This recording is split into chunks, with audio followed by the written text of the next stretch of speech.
I wondered exactly why Fox News would have this interview with Kamala Harris, because they are so committed to misinformation that if I'm a viewer and I'm used to consuming my information specifically and purely through your misinformation lens, I don't even know how to process the truth when it's presented. I have no idea how to process that. But it's the same reason why I wonder why they have Jessica Tarloff on, right? Jessica Tarloff is phenomenal. Okay. She doesn't serve Fox News purposes to advance their misinformation aims. They have Pete Buttigieg on all the time, who he liked the Debo. He liked the Debo of Fox News. He comes in and just destroys their talking points. And I'm like, I don't understand why they would have him on, because he makes y'all look foolish all of the time. The people that you can have on, because obviously it's helpful for you to have somebody from the other side because it makes you look like you're being objective, right? It makes it look like you are actually presenting both sides of the argument. The people that help you do that are the people that are willing to get run over. Okay. Mark Lamont Hill talked about how his time at Fox News and how they would just set people up, bring people on to set them up to be run over. Those are the people that are useful to Fox News. The Pete Buttigieg's and the Jessica Tarloffs, like, they're too intelligent, too quick, too skilled, and too good to help you in that regard. All right. As it relates to tonight, I wondered why they would bring Kamala Harris on, because clearly to me, she certainly checks the boxes that Pete and Jessica do. She gonna come in with the truth that disputes all of the nonsense that you've been spouting, all of the hand holding and all the crutch giving and all of the moving goalposts that you've been granting to Donald Trump. She's going to disprove all of that. Okay. And I don't know how you have that and then you pick up the pieces and go right back into misinformation. Well, now I have my answer. From watching it, I have my answer. It is clear from the way that Brett Baier conducted himself that he didn't believe that Kamala Harris checked the boxes that Pete checked. And he didn't believe that she checked the boxes that Jessica Tarloff checked. He thought he was going to bring Kamala Harris onto Fox News, turn up the heat, and get her to falter. He thought he was going to interrupt her. He thought he was going to talk over her. He thought he was going to get her flustered and forget where she wanted to go with the answers. He thought he was going to cut her off when she started getting momentum. He thought he was going to bring her in and bully her. And that is what Fox News's goal clearly was when it came to this interview. And yes, you hear the police, you hear the police car out there. They need to call the police to come help Brett. I hope they coming for Brett. I hope they coming for Brett after what happened.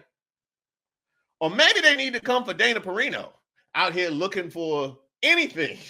I mean, they went to, I don't know the other woman's name because I'm not a frequent Fox News viewer, so I don't know the other woman's name. And I wouldn't have known Dana Perino's if not they fonted her. But when they went to the crew to ask them what their issues were or how they thought it went, and of course they're going to be looking for anything possible to take shots at Kamala Harris, anything at all, right? First of all, they had to see that she's probably happy with the way it went. That's first of all. They had to see that. That's bad. That's bad. I mean, that's like that was as bad as old boy after the debate, after the Harris Trump debate, who was on Fox News, said it was a good night for Kamala Harris. It was a good night. I can't help it. It was a good night. First of all, they had to see how well she did, number one. But number two, well, when you asked the one question about the one thing and she didn't, I thought her answer was a little thin. Oh, you mean the answer that she had to fast track out before Brett Baer interrupted her, as was his intention to interrupt her if she started to present a good point? Like, word. See, you think the person that was getting interviewed by the guy who was actively trying to interrupt her and stop her from gaining any momentum whenever possible, you think one of those answers might have been thin? You think? Then they go to the other woman who said, "Oh yeah, we didn't get to know her." Right? She said we didn't get to know who she is and blah blah blah. Now, first of all, Martha McCallum, that's her name. I see it right now. First of all, I disagree with that. I definitely think you got to know her. I think you got to know her real well, by virtue of the way that she handled herself. That's number one. Number two, you didn't get to know her. Oh, you mean with all of the open time and space that she was presented, right? You didn't get the biographical breakdown that you were looking for from her during the 20 minutes of free airtime he just gave her to say whatever. Like, what do you come on now? Like, what are we even talking about here? By virtue of that being so those are the criticisms. Like, you are on Fox News. You're on Fox News after this interview. You get your checks from Fox News. So you got to protect a good check.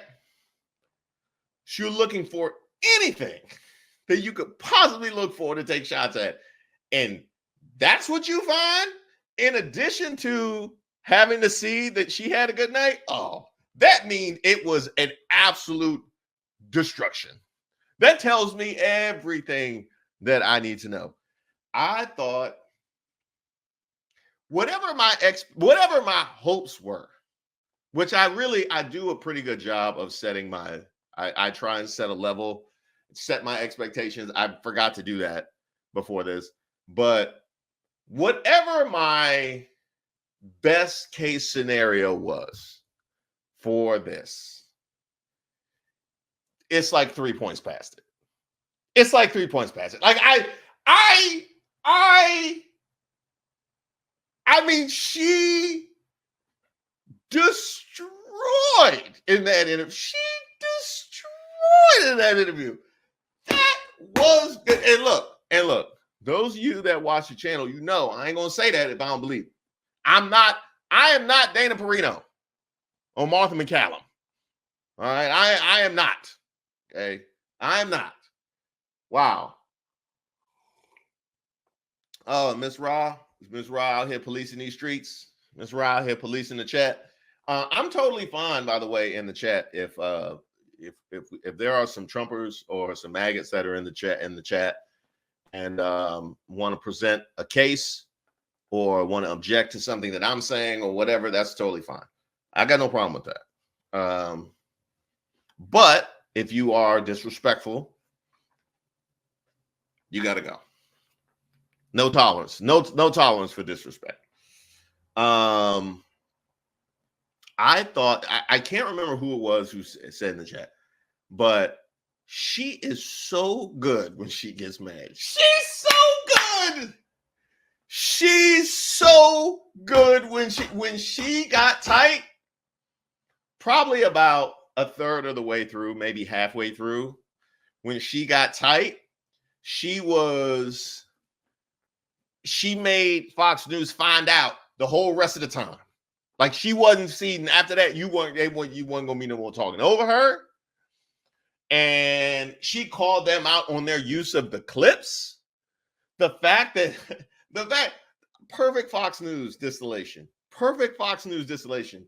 When they show the video of Donald Trump complaining about the characterization that he is a danger to democracy or a danger to the people. They showed him complaining about it when we have readily available video from this week of him talking about using, I think it's from the end of last week, of him talking about using the military against the enemy within. You showed a video of him complaining about something that he's later on video saying he wants to do. And Fox News, and I don't watch a lot of Fox News, but my stereotype of Fox News, their reputation in this brain is that is how they conduct themselves on a regular basis. But rare is it when you have somebody on your air in real time who could say, now y'all know better than that. Y'all know better than that. Y'all know better than that. And shout out to Kamala Harris for not feeling bullied into answering a BS supposition and calling out the nonsense of the angle they were trying to present to her. Bravo for that. Bravo. Bravo. I mean, really, if you watch Fox News, I need to understand the level of delusion that you're under in order to consume this stuff on a regular basis. The level of delusion that you're under. Like, in that circumstance, do you not know that video exists of him saying that he wanted to use the military on the enemy within? Maybe you don't, because clearly Fox News isn't real fond of running that, or that would have been something they would have found appropriate at that moment in time, right? Maybe you don't know that video exists. But again, that's the danger of bringing in somebody from reality who can call you out on your Fox News methodology.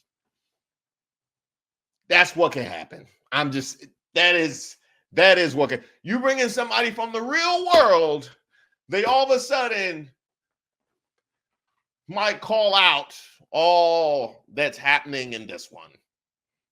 So that is rough.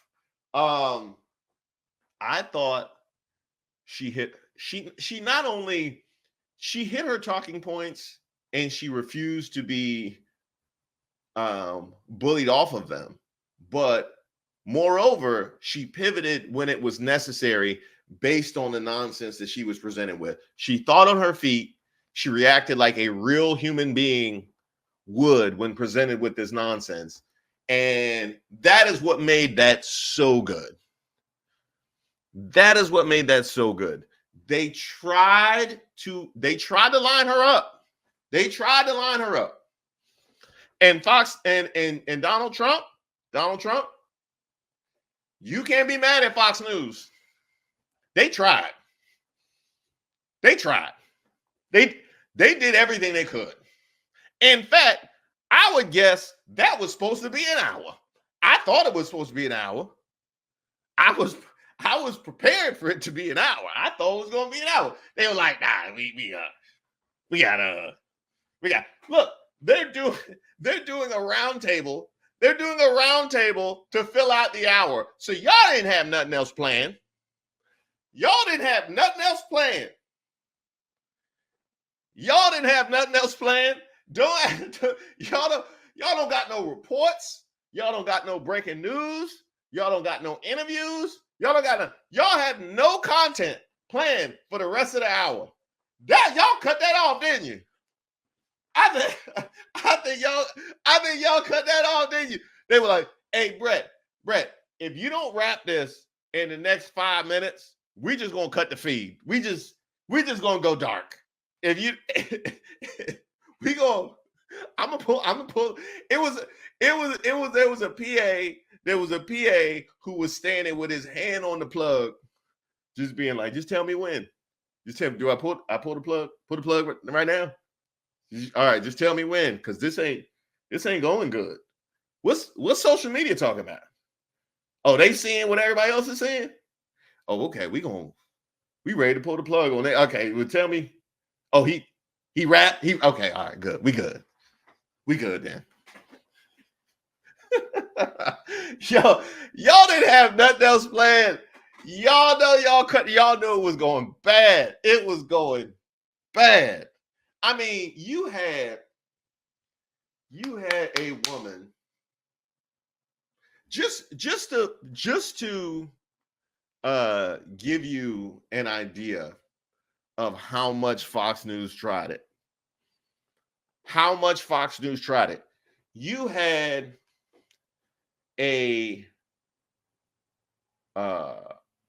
a woman in a one-on-one who Donald Trump has accused of turning black, who we have all these national conversations about how she's doing with black men after they did the whole thing with Springfield and the Haitians, and that was after he was talking about black jobs. You didn't ask her a single question. Not one. You didn't ask her a single question about black people, minorities. You didn't ask her about abortion. Walking around talking about Roe v. Wade and he's a father of IVF. You didn't ask her about abortion. The levels that they tried to line her up. Because do you realize what she would have done if you would have went anywhere near race? Anywhere near it. If you would have went anywhere near race, do you know how badly she would have dragged you and your candidate and everybody who collects a check from this decrepit organization? Do you realize how bad it would have gotten if you would have went anywhere near race? If you would have went anywhere near gender? If you would have went anywhere near abortion or women's rights or sexism, or if you would have went anywhere near, but you know what you asked? You know what you asked? You didn't ask her. So I gave you black jobs. I gave you Springfield. I gave you Turn Black, and I gave you these national conversations about race. There's abortion, the whole Roe v. Wade thing, the fact that he just said he's the father of IVF, right? And all the rampant sexism she's been dealing with, and him running around saying he's going to be women's protector. You ain't talking about none of that. But you know what you asked? You know what you asked? You asked her about an ad that used an old clip about trans operations for people in jail.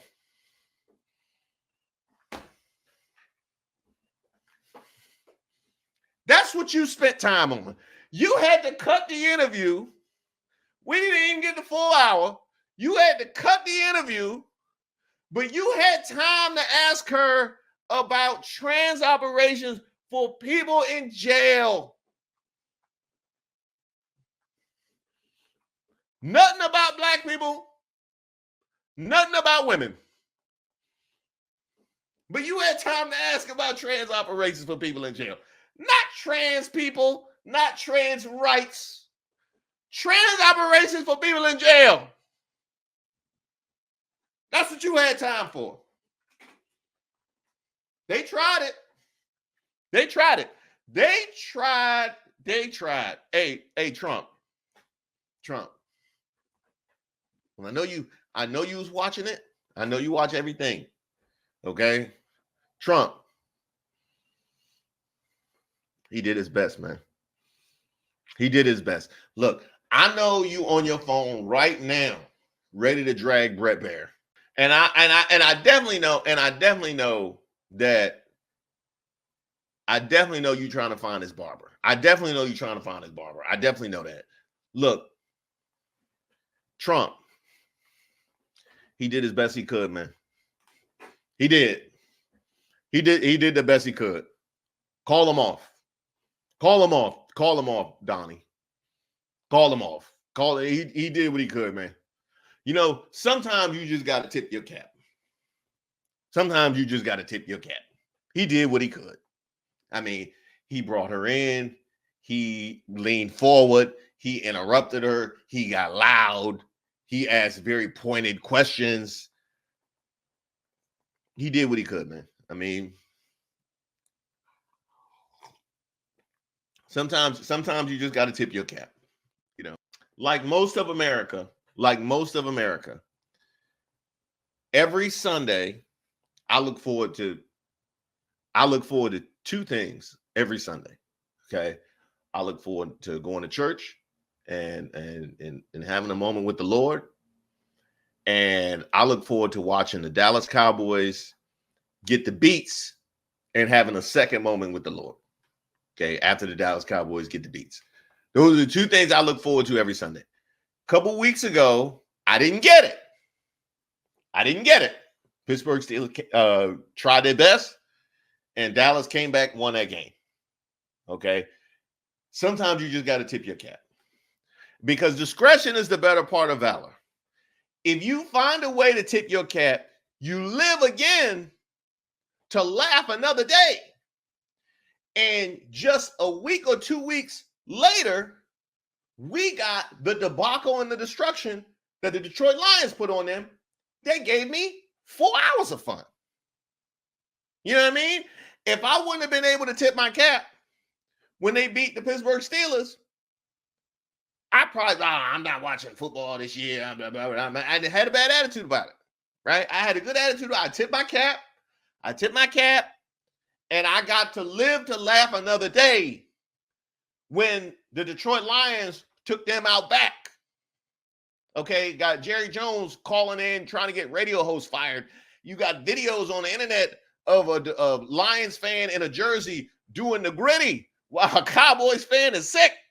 I mean, the levels of enjoyment and pride in us as a country, as a nation, that I have because I got to enjoy that. I wouldn't have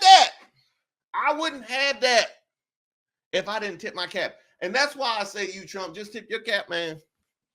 Just tip your cap. I believe I told you I have a video coming out about the moving goalposts and just how different the scales are for how they process what Trump does and how they process what Kamala Harris does. Can you imagine Donald Trump dealing with half? Whatever level you think Brett Baer was at when he was trying to press Kamala Harris, take it to half. What would it take? What would it take to get Donald Trump to totally melt down? Because he melts down on his own. We have the litany of clips of Donald Trump and all the wild, crazy stuff that he did when he's around people that are trying to prop him up. Didn't nobody need to press Donald Trump to get him to just bop around to YMCA or whatever they were listening to the other day. Nobody had to press him to get him to talk about using the American military on the enemy within. That was on Fox News. Whatever level you think Brett Baer was at, set it to half. And you tell me what Donald Trump looks like. Apparently, all of the analysts who you might have had on bailed. Apparently, anybody who could give any sense of objectivity about it was like, I ain't lying on your show today. No, you're not paying me enough to ruin my credibility today and put lipstick on that pig. Oh no. So they got Eric Trump. If you didn't know it went well for Kamala, they got Eric Trump on. That's who they had to go to. Well, all in all, I was happy with the town hall. I think that I came in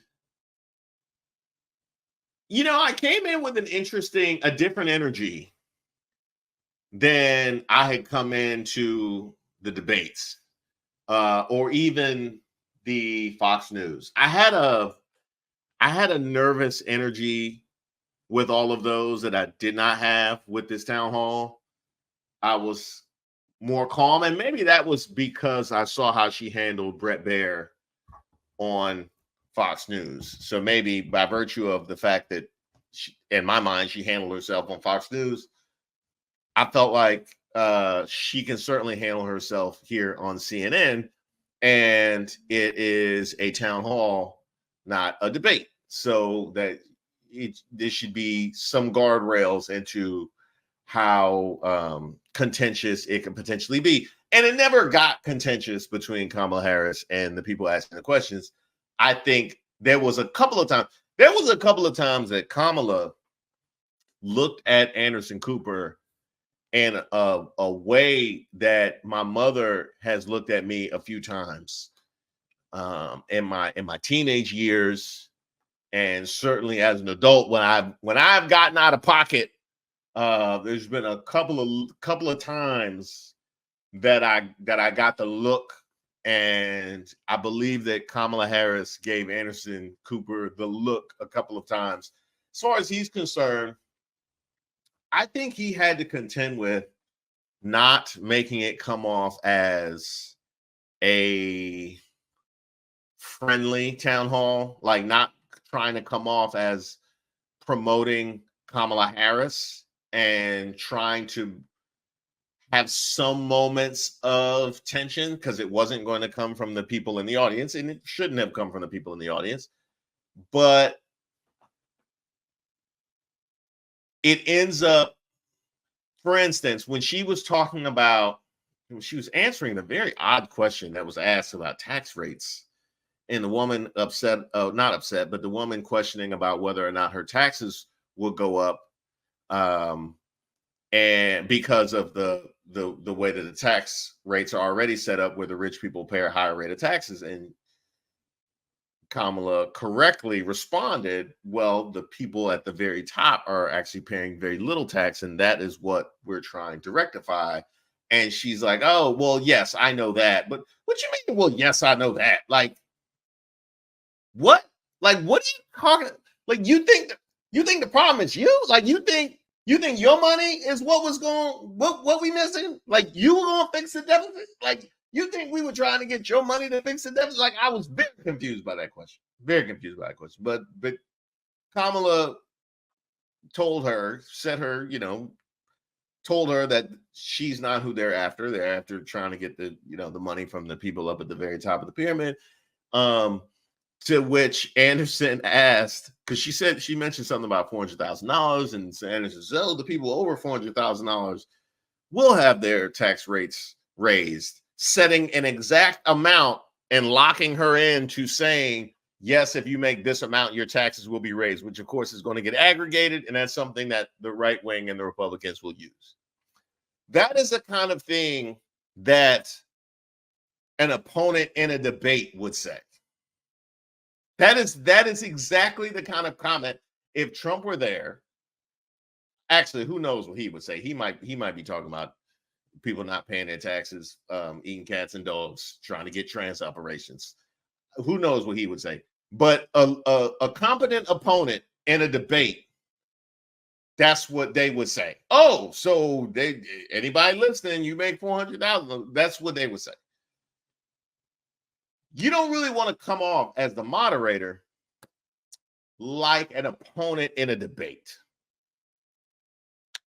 But I get that you also did not want to walk away from that with everybody saying that you just kowtowed to Kamala and let them get all their talking points out.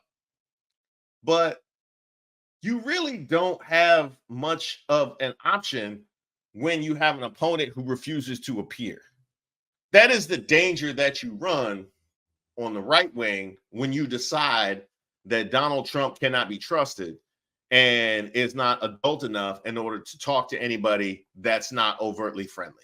Not to mention the fact that the people who are going to accuse him of being a Democratic shield. We're going to do that no matter what happens. Reality does not compute with these. You talking about the Scott Jennings of the world. You think the Scott Jennings of the world needed a legitimate excuse to make a case one way or the other? So trying to please these people, I felt like was a fool's errand. I thought that it started well, which I'm not used to. We started the Biden debate. We started the Biden debate extremely shaky. You remember when the Biden debate started? I just sat here in silence. We started the Kamala debate shaky. If you remember the first couple minutes of the Kamala debate, I was like, ah! And then we started the Walz debate shaky. So the fact that we started strong, you know, I got to get comfortable while watching it, which made it very different. And Kamala has a different energy when she's flowing downhill. You know, we have a thing in sports, we call it running downhill, you know, where you get your momentum. You know, Derrick Henry runs downhill. Happy 1022, by the way. Whenever it's 1022, it's my birthday, 1022. So at 1022, I always like make a wish. I'm a child. She runs downhill. When she gets her energy going, that's when, you know, it's almost like Voltron.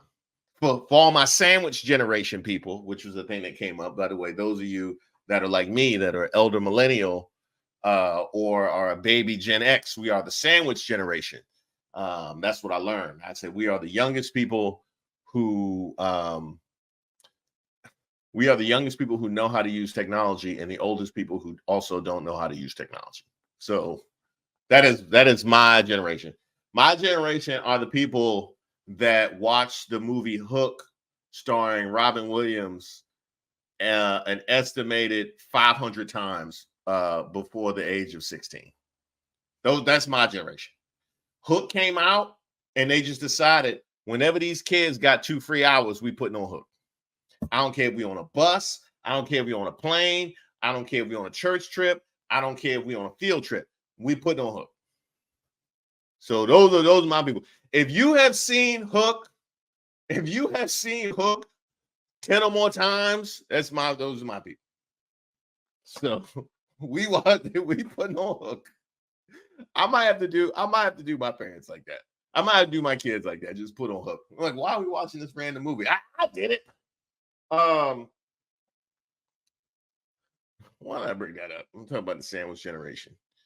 I forgot even why I even brought up the sandwich generation. Okay, maybe I have to come back around to it. We started really good. She has a great energy when she's falling downhill. Oh yeah, that's right. Because I was talking about Voltron. Like when she gets her energy going and she starts flowing downhill, it's like you formed a fully functional Voltron, right? That is, you saw it first, I think, with Bret Baier. Actually, no, we first saw it in the Senate.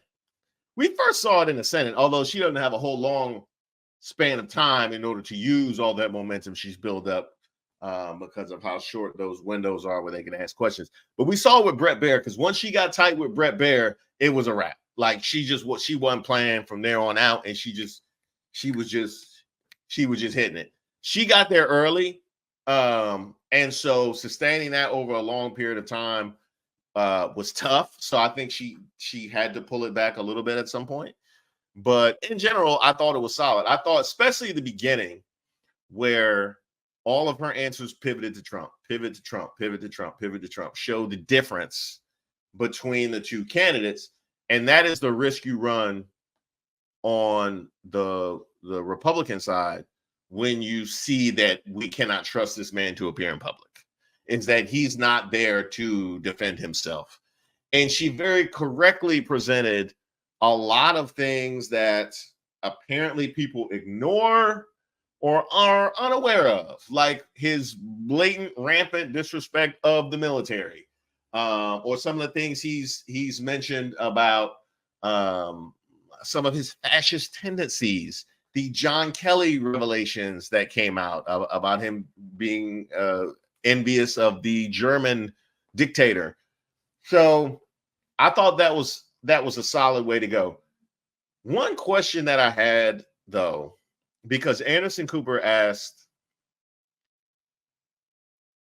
a good question in the beginning where he talked about all of the in any other world missteps and gaffes that Trump has had recently, but yet he continues to enjoy immense popularity. What do you make of that? And Kamala mentioned that, there's a lot of things that people may not have heard. These are things that people should be aware of. We follow these things regularly. Maybe people aren't as on top of, which is fair. And that's probably the way she has to answer that question. But me as a viewer, one of the things that I have repeatedly lamented as a progressive is how much worse at messaging the Democrats seem to be. That you have these huge contradictions that are so visible to me because I follow this, but yet aren't punitive for the right wing or Trump. Trump is the epitome of this with the degree of things that he's gotten away with, to the point that I've talked about doing a piece about how he gets to lose the election every week, because every week he gets to do something that would have lost any other candidate the election, and this week is no different. But this really precedes Trump. Also, it goes outside of Trump. About, you had back-to-back questions in this town hall about trying to support or encourage the people that are protesting on behalf of Palestine and curbing anti-Semitism, with a follow-up from Anderson Cooper about Donald Trump saying that he would be the most pro-Israel. Those were back-to-back. And rightfully so. Because you got undecideds out here holding against Kamala Harris Walls, the long-standing U.S. military association with Israel and their actions on behalf of Gaza, while at the same time, the right wing accusing them of being anti-Semitic. I can complain about that and just yell until the stars come home about how nonsensical that is. But if you are a progressive, if you are a Democrat, that's a problem. That's a problem. That is a problem, that your messaging is so far behind that both of those two things can gain traction at the same time. So that was just something that I had to acknowledge. And Sophie, you're right. Can somebody tell me what Pence accomplished as VP? That's an excellent question. That's an excellent question. While we're on the subject of Palestine, for instance, like that question, and I thought that she got some questions that took her to some vulnerable places, talking about the economy, talking about the border, talking about Israel-Palestine.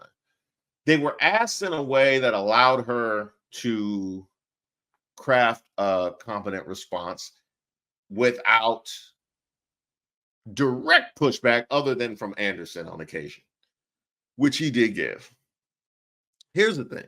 I was extremely frustrated that she did not bring up Trump asserting he contemplates using the National Guard or even the military against the enemy within, radical left lunatics, he said on multiple occasions. Why she didn't bring that up at that moment? Because I need to understand and get into the thought process of the folks that are perfectly okay walking towards a future where a man can say things like that on the precipice of taking over the White House. And they're okay with that. I thought that should have been brought up right then. As far as the question about anti-Semitism, it led to a follow-up from Anderson Cooper asking about, Trump says that he is a defender of Israel and he is the most pro-Israel, and that led to a back and forth with Kamala about how much they're going to protect the Jews and versus what Trump has done. Look, Trump is the protector of women. He's the father of IVF. He is the best president for Black people since Abraham Lincoln. He is the most pro-Israel. Anything else? Anything else I'll leave out? He's pro for the Latinos. Is there anything else? Is there any other group that he will use in order to stroke his own ego without anything substantive to actually back that up? And it frustrated me that Kamala got into that debate. Why are you getting into this debate about who's more pro? You already said with regards to the hurricane, and which was a great point, by the way, talking about the hurricane disaster relief while he was president and how he favored people and asking who they voted for and this, that, and the other thing. Absolutely great thing to re-rack. You should have brought it back. You should have brought it back, because there is not a group that he won't throw under the bus when it doesn't suit him or lift up so that he can gain something from them. That's all he's about. Him saying he's pro-Israel has nothing to do with anything other than him wanting to try and exploit a political situation and try and gain support from Jews. It's got nothing to do with anything other than that. And you need to continue to convey the point that this is how he operates. If you are a Jewish person, hearing him say he's pro-Israel should be meaningless, because that's how it should be. Him saying he's the most pro-Israel should be as meaningful as him saying he's the father of IVF. It should be as meaningful as him saying he's the best president for Black people since Abraham Lincoln. It should be that meaningful for you. And you need to shatter any illusion that he's pro anybody but Donald Trump. Destroy that illusion that he's pro anybody but Donald Trump. Stop getting into these debates. No, I'm not falling for that.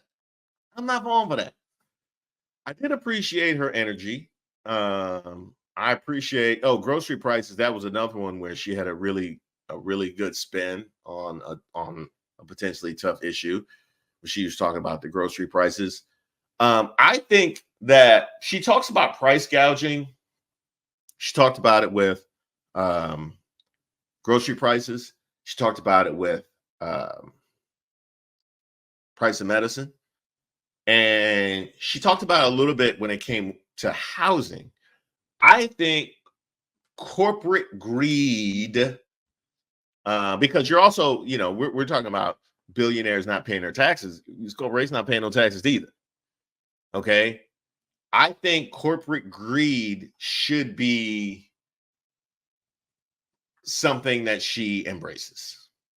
Now, I understand that there could be some potential political fallout from that. However, I think now would be a good time to do that.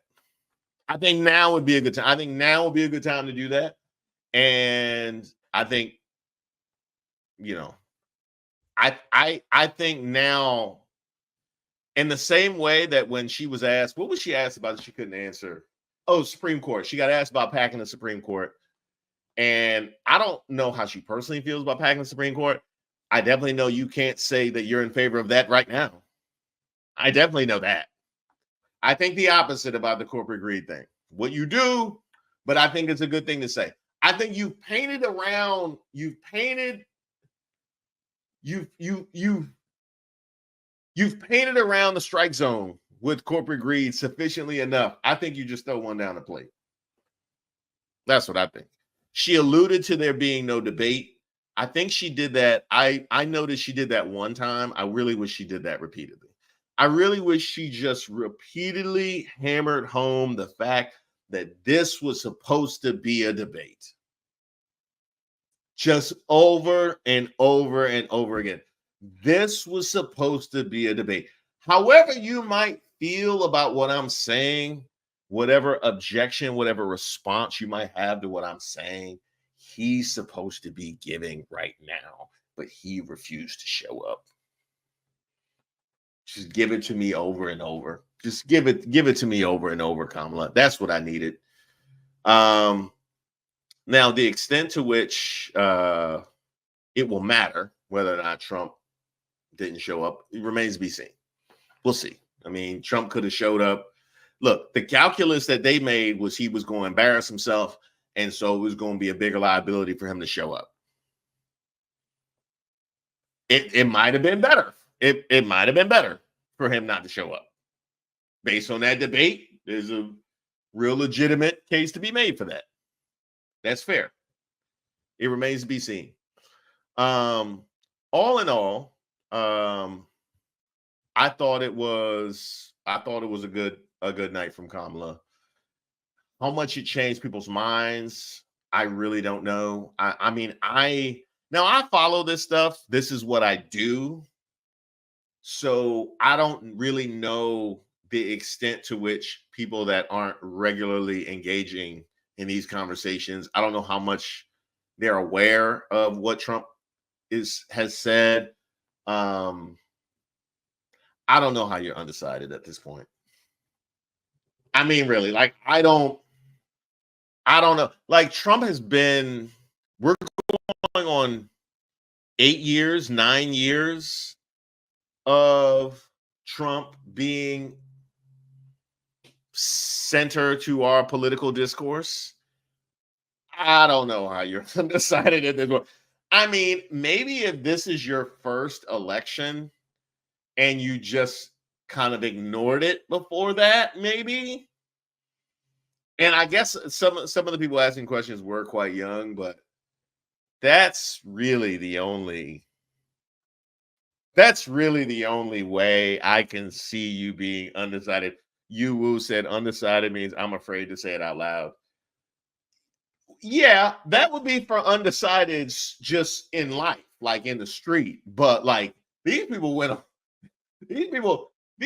undecided enough to qualify them to be in the audience or ask questions for the CNN town hall. It sounds like they're pretty doggone undecided.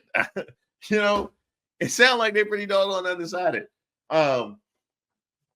I very much look forward to seeing. Do I look forward? I was going to say I very much look forward to seeing the spin on the right wing. I probably don't.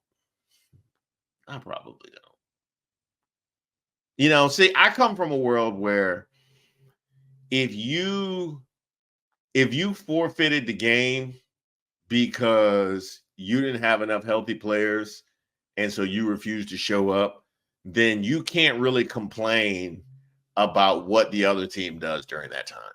I come from that world. Like, if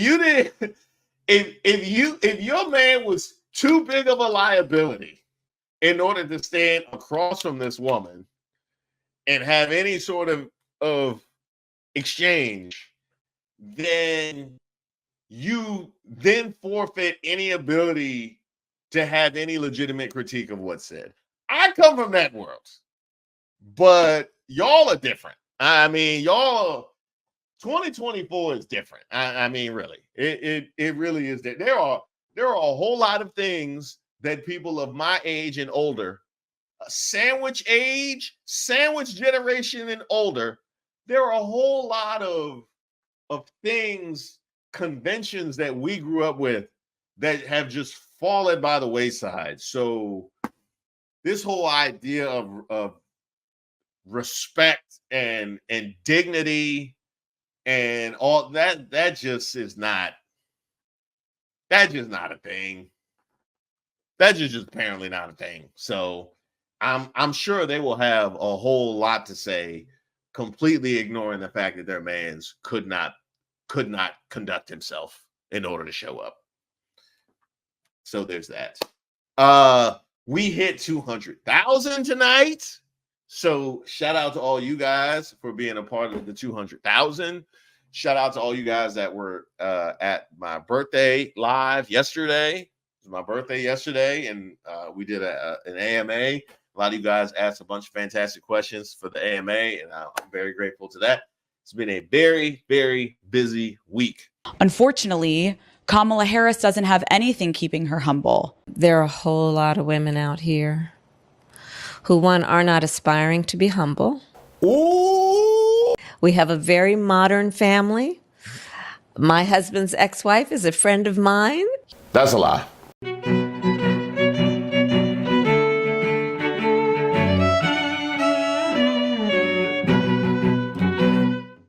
Hi, welcome to Street Politics. My name is Reese Waters. Don't forget to like the video and subscribe to the page. And special shout out to all our brand new members that have joined.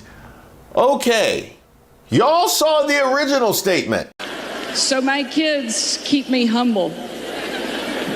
Unfortunately, Kamala Harris doesn't have anything keeping her humble.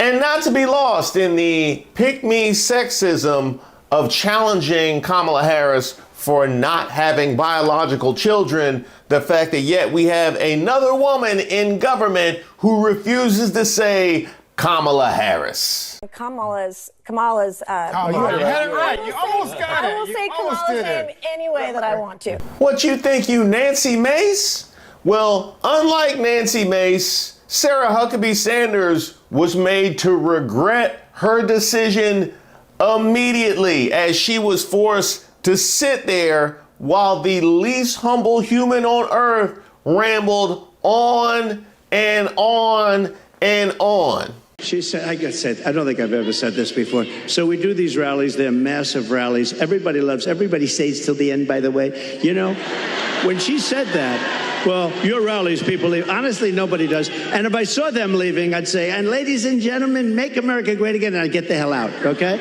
Because I don't want people leaving. But I do have to say, so I give these long, sometimes very complex sentences and paragraphs, but they all come together. I do it a lot. I do it with Raising Cane, that story. I do it with the story on the catapults on the aircraft carriers. I do it with a lot of different stories.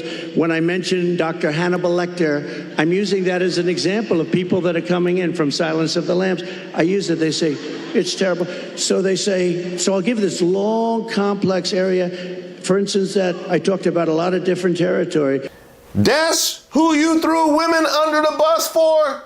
Congratulations. Well, at the very least, they'll be pleased over at Trump and RNC headquarters, right? But I do want to get back to Sarah Huckabee Sanders' comment. I, too, was blessed to have a stepmother. I wouldn't be here. I wouldn't be able to have normal conversations without a stepmother. So I found that comment to be actually offensive. I don't know what more to say about that. I'm disappointed in Sarah who was saying that. I'm sure I'm probably going to get criticism from the campaign. But I have to sort of defend somebody who's a stepmom. It's a tough job. People step into that role. It's usually a difficult dynamic. My mom excelled at it. I'm sure your mom excelled at it. I'm sure you excelled at it. And we should reward that and sort of speak of that in a very high tone. Ooh, that is the worst kind of pick-me behavior.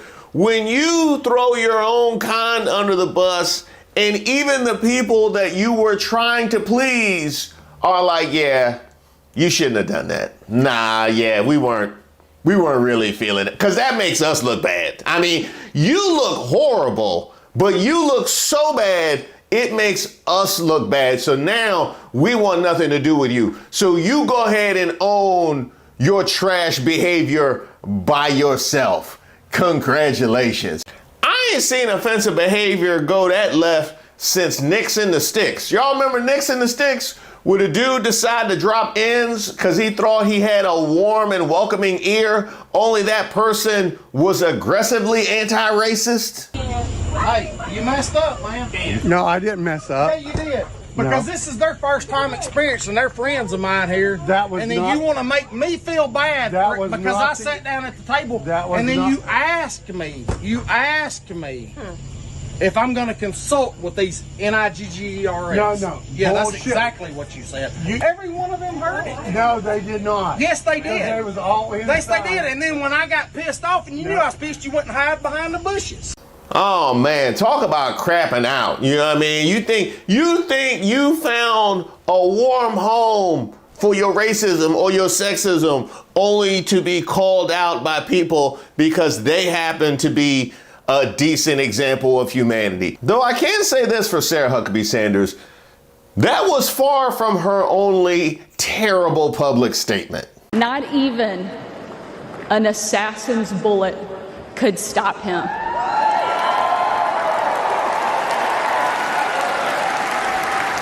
God Almighty intervened because America is one nation under God, and he is certainly not finished with President Trump.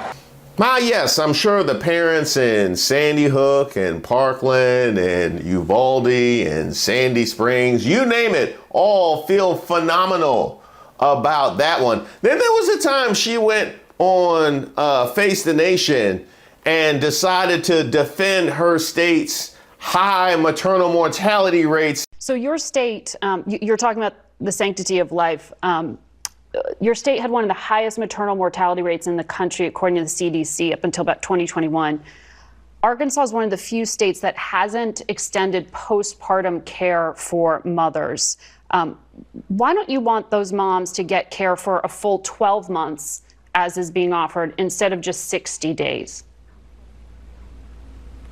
Well, I'm going to have to disagree with the premise of your question, saying that I don't want that. I certainly want us to do everything that we can to help during pregnancy and well after a child is born, which is why we have done things like focus on the foster and adoption care. We've put significant funding into our pregnancy crisis centers. We're focusing on things that help our mothers, including bring your kids to work at state government. We've expanded maternity leave for state employees. We included that in our education package. We have taken a number of steps that are very positive in this front, and we're going to continue to do that as long as I'm governor. With the states of Mississippi, Wyoming, Montana, South Dakota, they did extend for 12 months rather than the 60 days. So I'm just wondering specifically on that option, why you opted out. Then there was a time she seemingly confused the Democratic Party with the Republican Party. I think it's very simple. Conservatives, they want to be able to make their own decisions and live freely. Democrats want to be able to control and dictate every single thing we do. To me, the contrast could not be more clear between the two sides. If you want to make decisions for yourself and for your family about how you will live, how you will educate your kids, how you will run your business, then you should be a conservative Republican. If you want the government to do those things for you, then you should be a liberal Democrat. I think what you meant to say was, I have never heard of Project 2025. And they come up with this, I don't know what the hell it is, it's Project 25. He's involved in Project, and then they read some of the things and they are extreme. I mean, they're seriously extreme. Now, as badly as that went for you, Sarah Huckabee Sanders, yeah, we gonna drag you again. Yeah, we gonna drag you again. If there's anything we learned from Trump challenging Kamala Harris's blackness, just because I don't drag you now doesn't mean I won't drag you later. Just wait. Again, in speaking about women, there has been a very big fixation on biological children, stepchildren, women that have children versus women that don't have children. It's like a huge point somehow of this entire election, right? I saw the governor of Arkansas said, "My kids keep me humble." Unfortunately, Kamala Harris doesn't have anything keeping her humble. How did that make you feel? I don't think she understands that there are a whole lot of women out here who, one, are not aspiring to be humble. Ooh, speak on it. Are not aspiring to be humble. Ooh, Sarah Huckabee Sanders, you walk right into that one. Continue.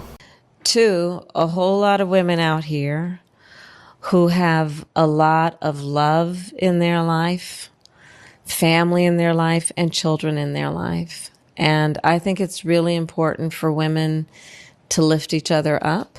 And by the way, Sarah Huckabee Sanders is far from the only woman that not only has attacked Kamala Harris, because certainly if you are a female woman in this space, you can attack Kamala Harris, you can feel free to. It is the method of attack, specifically sexist attacks at Kamala Harris.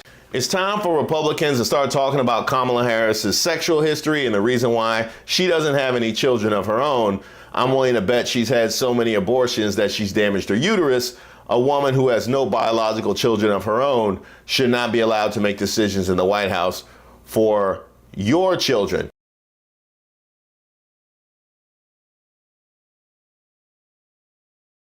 She had disastrous staff turnover as vice president. I check it on the daily. Her public schedule, gentlemen, rarely has anything on it, or one or two things on it.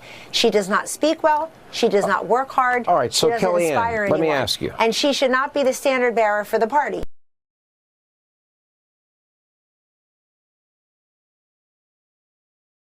Whether it be about her family situation or whether it be about her dating situation or how he got to the past. Yes, these are women on the right that see that as a perfectly fine avenue of progress. Even women that have complained about that kind of treatment in the past. Megyn Kelly.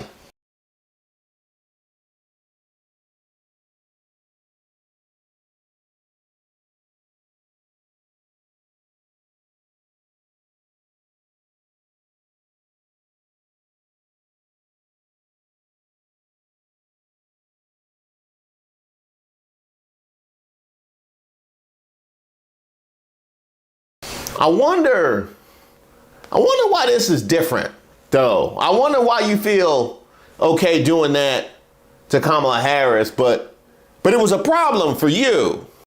You know, I'll tell you, Alex, one of the things that I have really enjoyed about where the discussion has gone, one of the places it's gone, we have our family by blood, and then we have our family by love. And I have both. And I consider it to be a real blessing.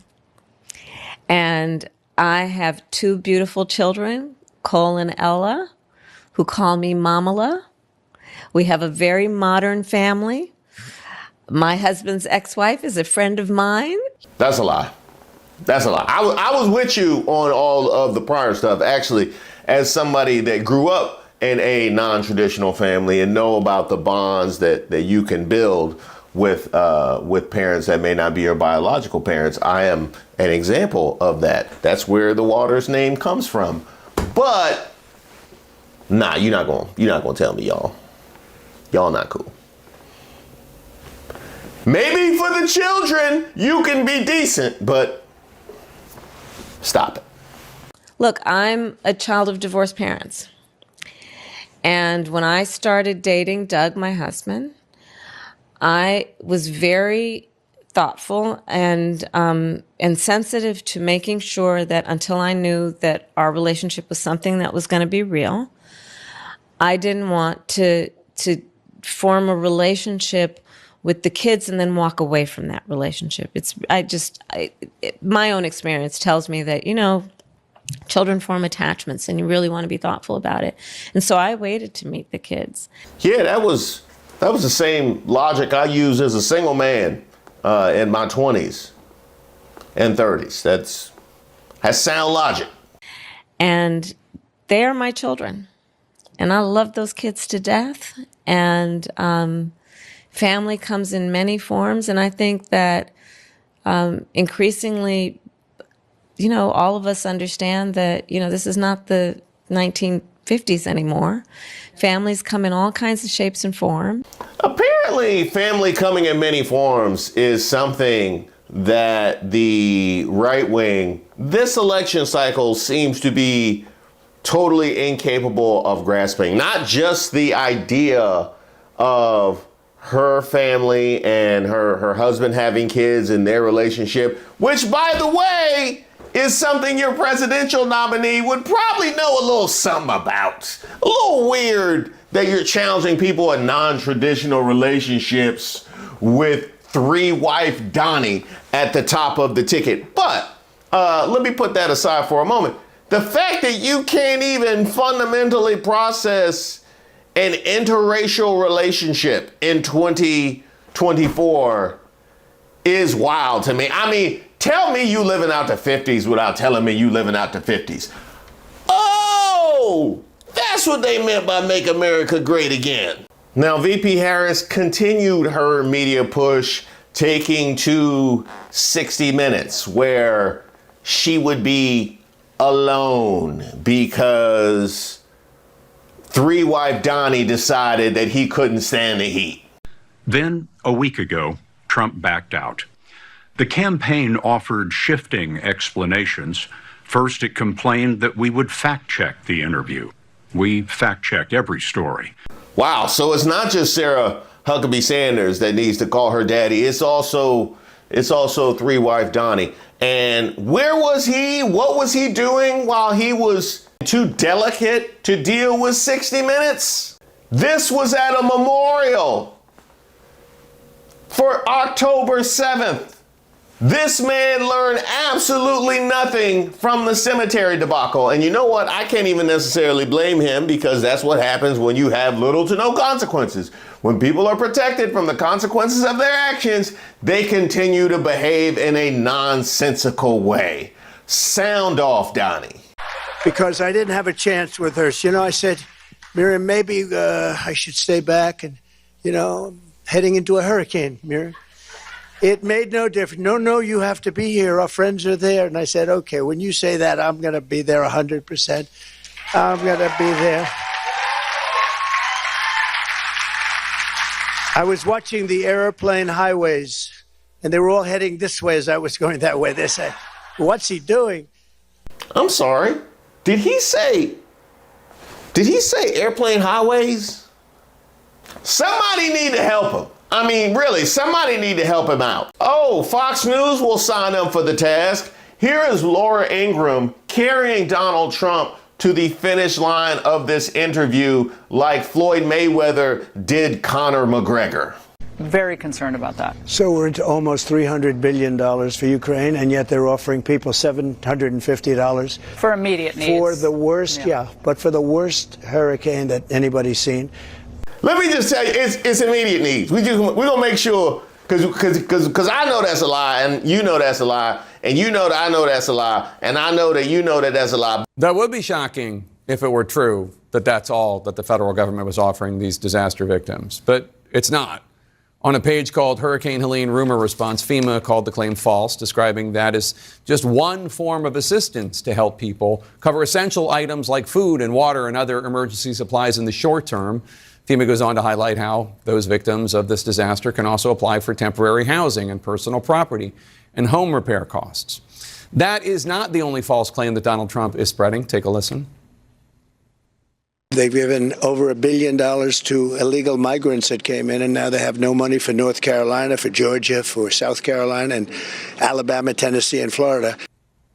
North Carolina Senator Tom Tillis, a Trump-backing Republican, pushed back on that claim yesterday.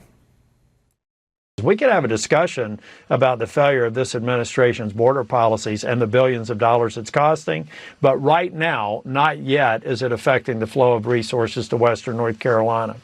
It is not a factor, to be clear. Okay. Not at this time. There's also this claim that Trump posted on Truth Social saying that he doesn't, quote, like the reports that I'm getting about the federal government and the Democrat governor of the state of North Carolina going out of their way to not help people in Republican areas, unquote. It's not exactly clear what reports Mr. Trump is referring to, but you should take a listen to what a Republican governor in a neighboring state had to say about the treatment that South Carolina, a ruby red state, is getting. What has been the ongoing kind of federal assistance for South Carolina? It's been superb. We're getting assistance. There's also this statement from Virginia Governor Glenn Youngkin, another Republican, thanking President Biden for his, quote, support and continued coordination to provide assistance to Virginians in need, unquote. These statements these false statements are having an impact on the very people who have been impacted by this deadly and financially devastating storm. Just ask North Carolina State Senator Kevin Corbin, who posted on Facebook last Thursday, quote, "Will you all help stop this conspiracy theory junk that is floating all over Facebook and the internet about the floods in Western North Carolina? Example, FEMA is stealing money from donations." I just talked to one senator that has had 15 calls today about why we don't stop fill in the blank. 98% chance it's not true. And if it is a problem, someone is aware and on it, unquote. When you listen to folks on the ground in the community in North Carolina, where my mom is from, it sounds a lot like what we heard from officials in Springfield, Ohio, after Trump and Vance falsely claimed that Haitian migrants were eating their neighbors' cats and dogs. Very concerned about that. So we're into almost $300 billion for Ukraine, and yet they're offering people $750 for immediate needs. For the worst, but for the worst hurricane that anybody's seen. But I'm going to go ahead and throw this in there just so for the clip purposes, when this is clipped, at least the truth was in the clip somewhere. She basically photobombed the truth at the end of Donald Trump's statement. But she shouldn't be there anyway. She should be, I would say, North Carolina is bad, is so bad.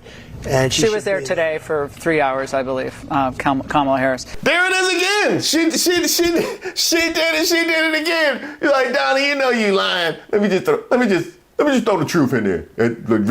Bam. And if you're wondering, here are the receipts from Call Her Daddy, which you guys have seen fit to hashtag and have trending all week because of your objection to Call Her Daddy, even though that is something that appears on right-wing message boards all over the country. I see you, Mark Robinson. Here are the receipts that she, in fact, went to the storm. I then found out the interview was probably not happening. I just went and saw the room. Everything is starting to look really good. And then last minute, I just found out that she may have to be canceling. This may not be happening now because there is the hurricane happening on the East Coast and she may need to fly there tonight to go handle things. So now I'm just kind of in a waiting pattern. Final verdict ended up being that the interview got canceled in Vegas. The vice president had to go handle everything going on with the hurricane. And so I ended up just staying in, continuing to work on my questions because I knew at some point I would get this interview. And that is what leads us to part 2 of when I actually interviewed the vice president of the United States. But I will forgive you if you didn't see that. You probably don't follow Call Her Daddy. You probably couldn't even find it. There's no reward for being stupid. And then finally, you can't make this stuff up. Finally, the last couple of days, the vice president goes on some show called Call Her Daddy or Call Your Daddy or Who's Call Your Daddy or something. Call me Daddy. I like Who's Your Daddy better.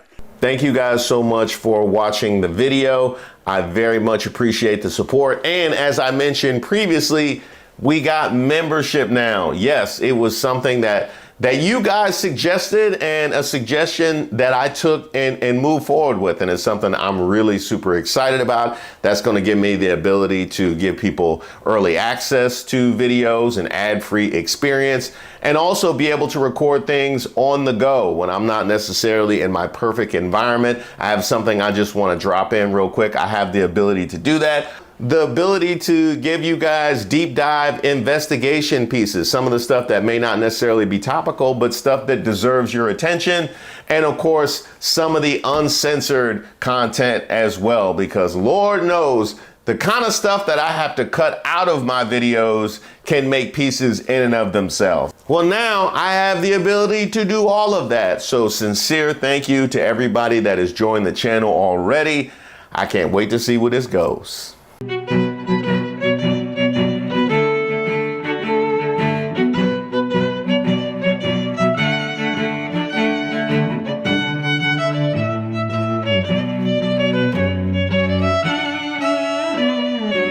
They have some interesting stereotypes in Oregon. You know what I mean? Because I would have thought if you wanted to throw something at black people to be racist and create, I would have thought it'd have been a leg. You know what I mean? I thought it'd been a leg or a thigh. They throwing cake. Is that what y'all think? Just black people love cake? I do like cake. I can tell you that. I do like cake.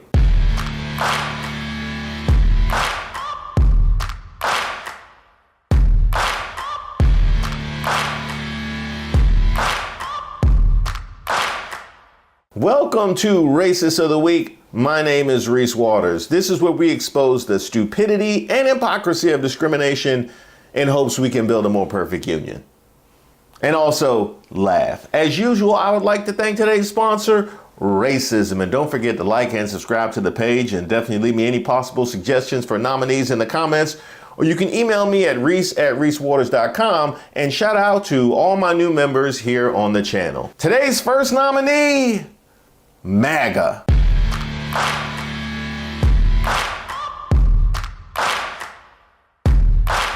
Have they broken the record yet? Are they the all-time?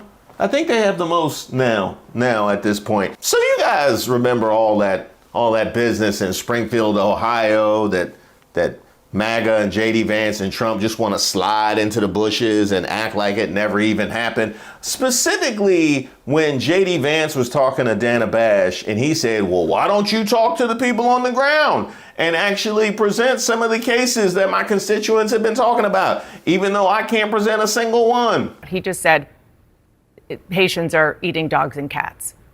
Can you affirmatively say now that that is a rumor that has no basis with evidence?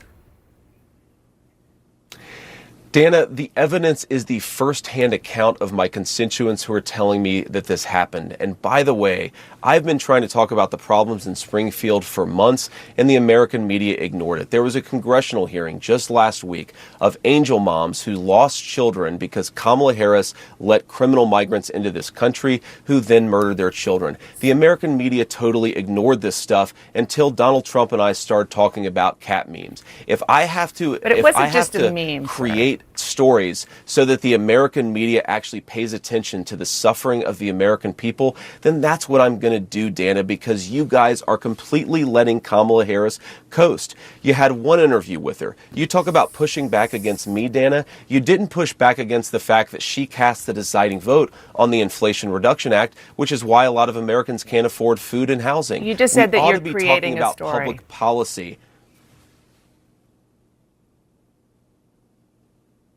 Sir, you just said that you're creating the story. What's that, Dana? You just said that this is a story that you created.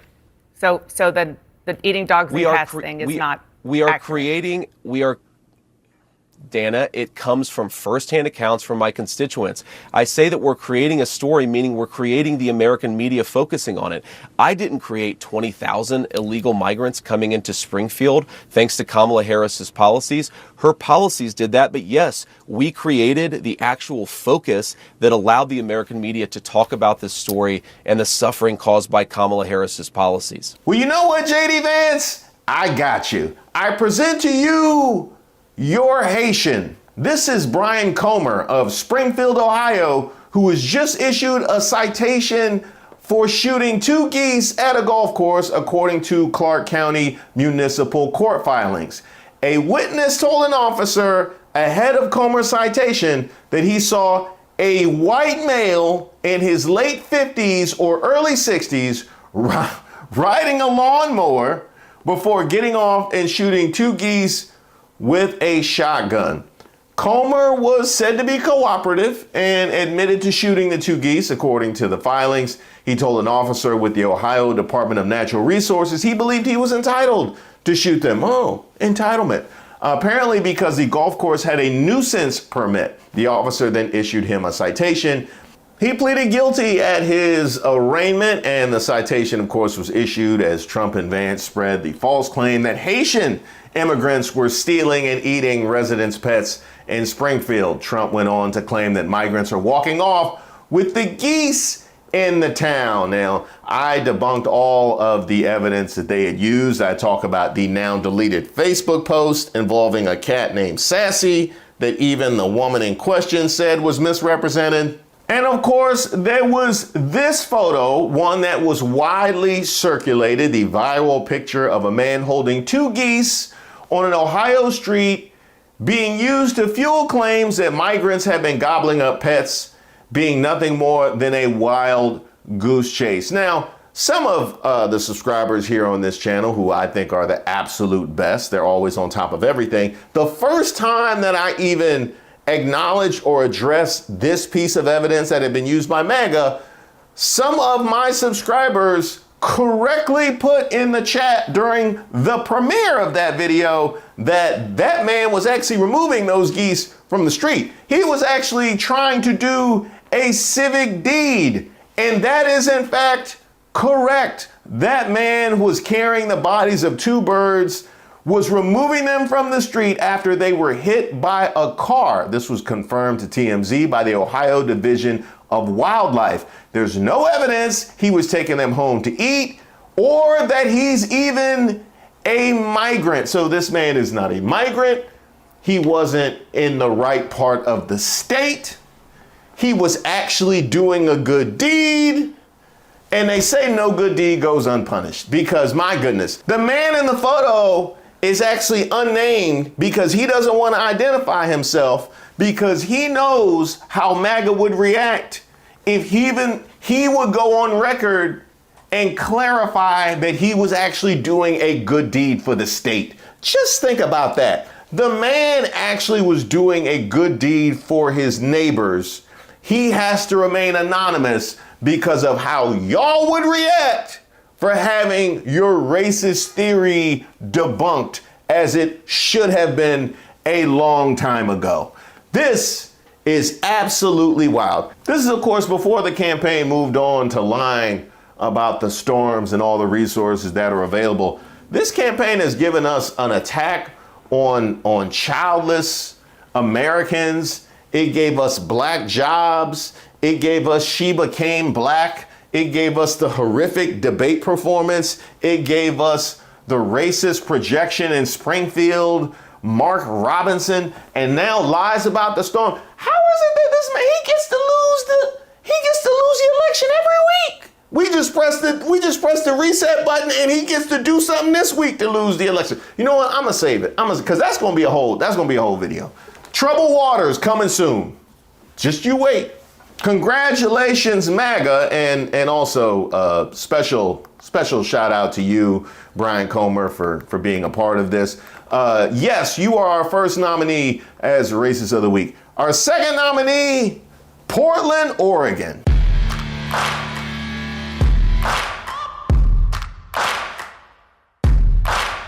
This is like a Reese Waters. This is your life. I got a parent from Portland. I got a parent from North Carolina. Lord knows I've been on Mark Robinson and North Carolina's neck. I got a parent from South Carolina. And of course, I've been talking about Lindsey Graham and Tim Scott and Nancy Mace. I just hollered at my mother about that. I just hollered about Ohio, which is where my wife is from. Ain't nowhere. Hey, Maryland. Y'all better act right. I don't want to hear nothing out of you. Shout out to the Atlanta Black Star that gave us this particular story out of Portland, Oregon. David Douglas High School football team in Portland has competed in 3 away games against rival high schools in Oregon so far this season. And each game brought a deplorable barrage of racial hate speech and behavior. According to the coaches, black players have been subjected to monkey sounds, chants of the N-word, and being called King Kong. Quote, I've coached and played all around the nation and also have played or coached internationally. Never have I witnessed this level of racism on the playing field. That was according to assistant coach Marcel Frazier on Instagram. That is wild. He didn't just include Oregon. He said the whole country. And also internationally. So I guess Oregon, you have that to feel proud of. You're number one. I wonder if the Ducks are going to use that in recruiting. Certainly the rest of the Big Ten should. The Black Star continues. In the most recent bizarre incident, a cake was thrown into an audience of Douglas fans to create chaos during a game against Adrian Nelson High School in Happy Valley. Quote, we had a cake thrown in the stands at players' parents, as well as monkey sounds being chanted at a coach. Wow, how high school has changed. See, this is what happens. We always talking about empowering police. What about empowering coaches and school administrators? Because back in my day, if you would have made monkey sounds at a coach, that would have been your last day. And no, I don't mean your last day at the school. I don't mean your last day on the team. I mean your last day. Quote, based on where the cake was thrown, we believe the students were not targeting a specific person or individual, but were trying to create chaos amongst the David Douglas fan base, which is inexcusable. Now that's interesting. So they just threw a cake thinking that the fans would riot because they have some interesting stereotypes in Oregon. You know what I mean? Because I would have thought if you wanted to throw something at black people to be racist and create, I would have thought it'd have been a leg. You know what I mean? I thought it'd been a leg or a thigh. They throwing cake. Is that what y'all think? Just black people love cake? I do like cake. I can tell you that. I do like cake. Well, that is huh? There's more? Okay. During a game against Forest Grove High School on the edge of the Portland metro area, an unidentified man drove up to the team's bus after the game and made 8 sounds and gestures before driving off. Local police are currently investigating the incident and working to track down the culprit. Well, the good news is that he was in a vehicle which you can track. Now, of course, he definitely wouldn't have done that if he wasn't in a vehicle. So I guess that is the thing that allowed that particular incident to occur in the first place. Huh? There's more? Okay, it continues. The racist attacks continued at an away game at Rex Putnam, an international baccalaureate high school. Okay, so we get some international racism here. Frazier recounted how racial slurs brought a player to tears. The game came to a stop as he sought out his coach to report it. Frazier asked him, "What's going on, man?" And he says to me in tears, "They're calling me the N-word, coach." Now, this actually kind of reminds me of a video we did about the girls in Denver. Of course, these are not young children. These are older children. This is a high school. But the kinds of attacks that young people are expected to endure, because this is somebody who was dealing with this during a game and presumably was tasked with keeping his head in the game. He just had to swallow that as part of his experience, which I guess if you're an adult, you can argue that that is part of the experience of growing up black. But we are supposed to be doing better than that. Well, how exactly are they doing in Oregon? Let's see. After the game was halted, Rex Putnam's athletic director was informed of the incident, but no one was pulled from the field. Adrian C. Nelson's principal, Greg Harris, confirmed that a similar incident happened at his school. A David Douglas athlete reported hearing the N-word used on the field. The game was paused, with officials addressing coaches and coaches then addressing players, but the officials were unable to determine where the language originated. Okay, so if I got this straight, when we knew where the language originated, the game was paused and no one was removed from the field. When it happened later on against a different team, we couldn't determine where the language originated. So that was the excuse you gave for continuing the game and nobody being removed from the field. By virtue of everything that I just read, clearly this is something that has been normalized. So how about everybody removed from the field? How about that? Huh? How about that? If you are supposed to be tasked with educating our youth and teaching them what is and is not acceptable, how about everybody? That'd be a way to stamp that out, you think? Oh, well, we don't know. You know, somebody would throw in their voice. We think that came. It was a groundhog. It was a groundhog. A groundhog came out at the 45-yard line, right at midfield, and just yelled ends. And then the sound ricocheted off of the bleachers, because we have these bleachers that amplify sound. So the sound ricocheted off the bleachers, and it made it seem like it came from the team, but it wasn't us. The Oregon School Activities Association and all 3 high schools have issued lengthy public statements condemning racism. But for Coach Frazier, it's just not enough. And by virtue of the fact that those games continued, I would support Coach Frazier. What good is your statement condemning racism if you just shrug your shoulders and go back to the game when it happens. Quote, if this is the cesspool that the region has become, there's no way I would feel comfortable raising my future children here. It's a shame. Our boys and coaches should be focused on the game without being subjected to racist abuse. That was on Instagram. The captain of the Forest Grove football team popped up in the comments, apologizing on behalf of his fellow students and players before saying, I'm sorry for not doing a better job. And shout out to the captain of the Forest Grove football team, who's apparently more of an adult than any of the coaches, administrators, or principals of the schools in question, who couldn't even go that far.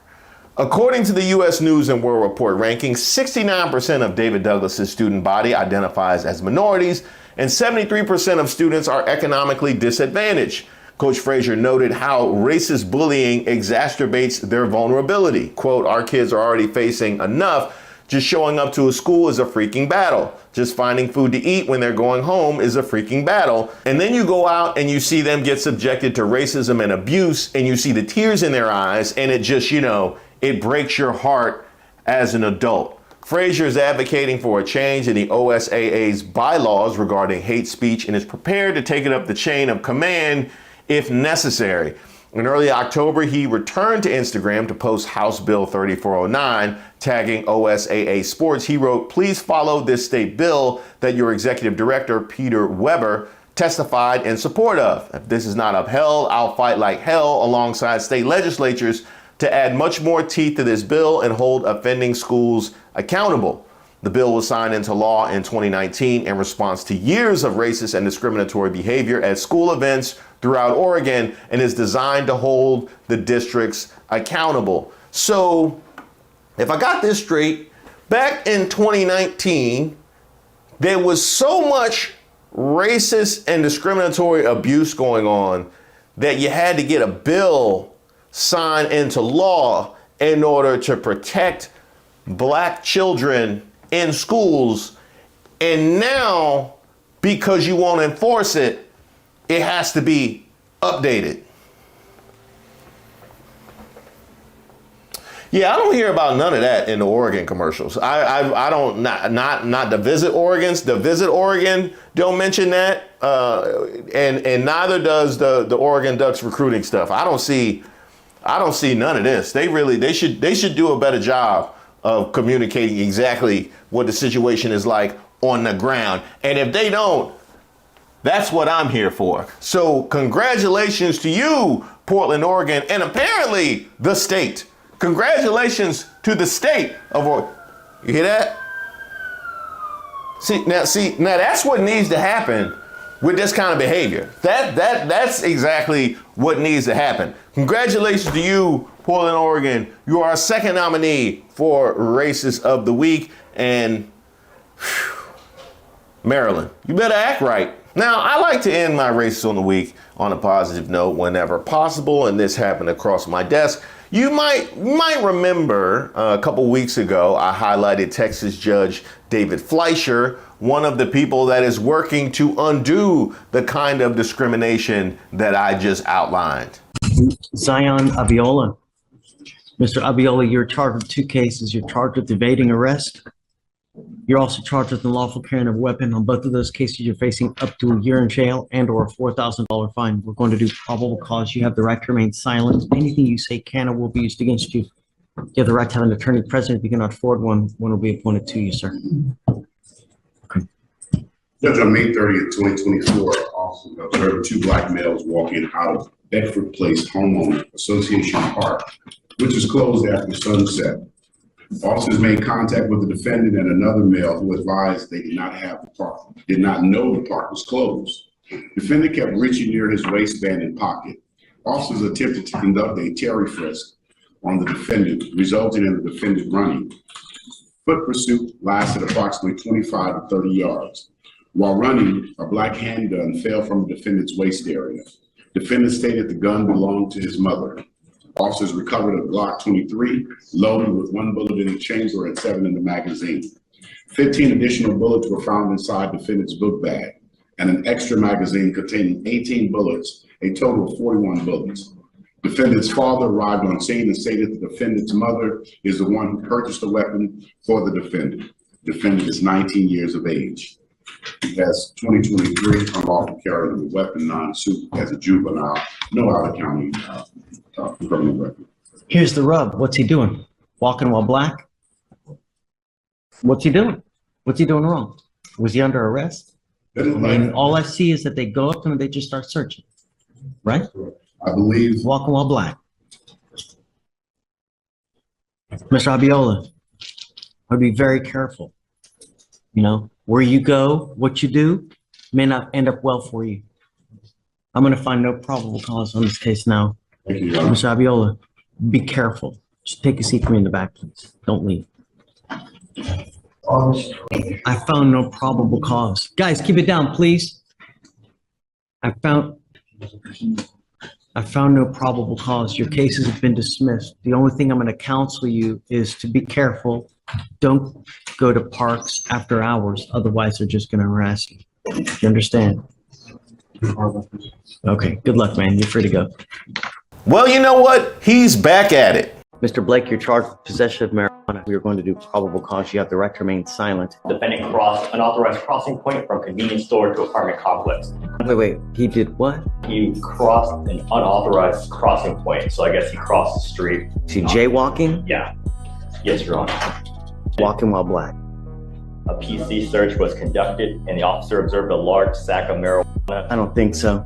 Walking while black. I don't think so. I'm going to find no probable cause. Mr. Blake, be careful, man. You know, the world is against you. Don't let them be. Do something with your life. You know what I mean? The more you just, come on, man. All right, I'm going to have to just take a seat back, all right?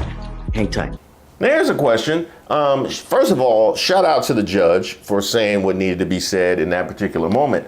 But if we have a first instance of trumping up charges for walking while black,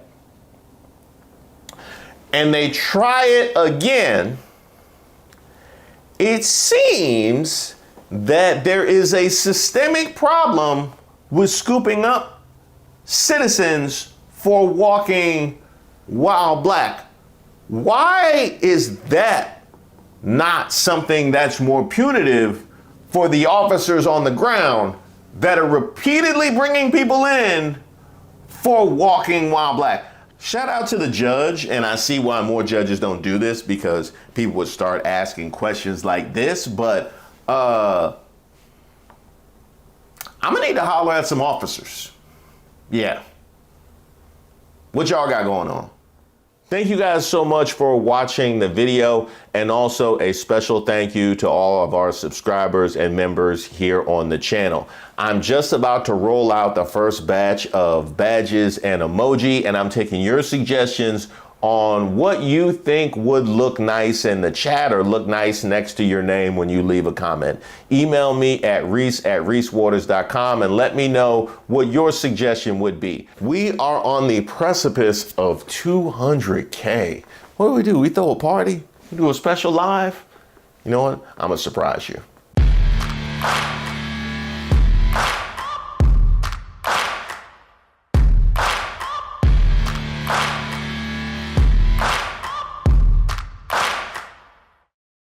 Ability to say he is still saying he didn't lose the election. I would just ask that. Did he lose the 2020 election? Tim, I'm focused on the future. Folks, you have to fundamentally understand the truth. If you cannot, in 2024, answer that question, you are unfit for office.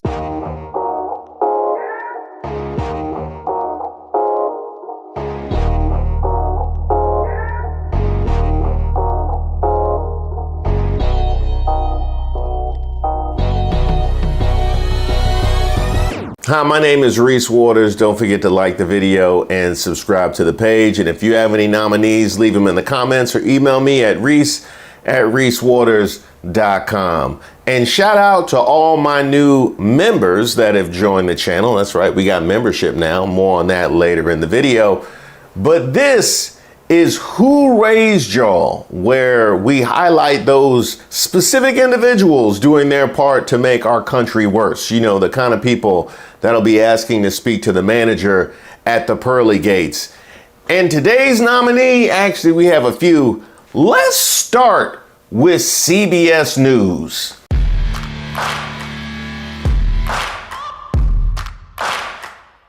So you mean to tell me that you had J.D. Vance, the VP nominee, the guy who wrote the foreword for a book for one of the authors of Project 2025, and shout out to my member for keeping me straight on that.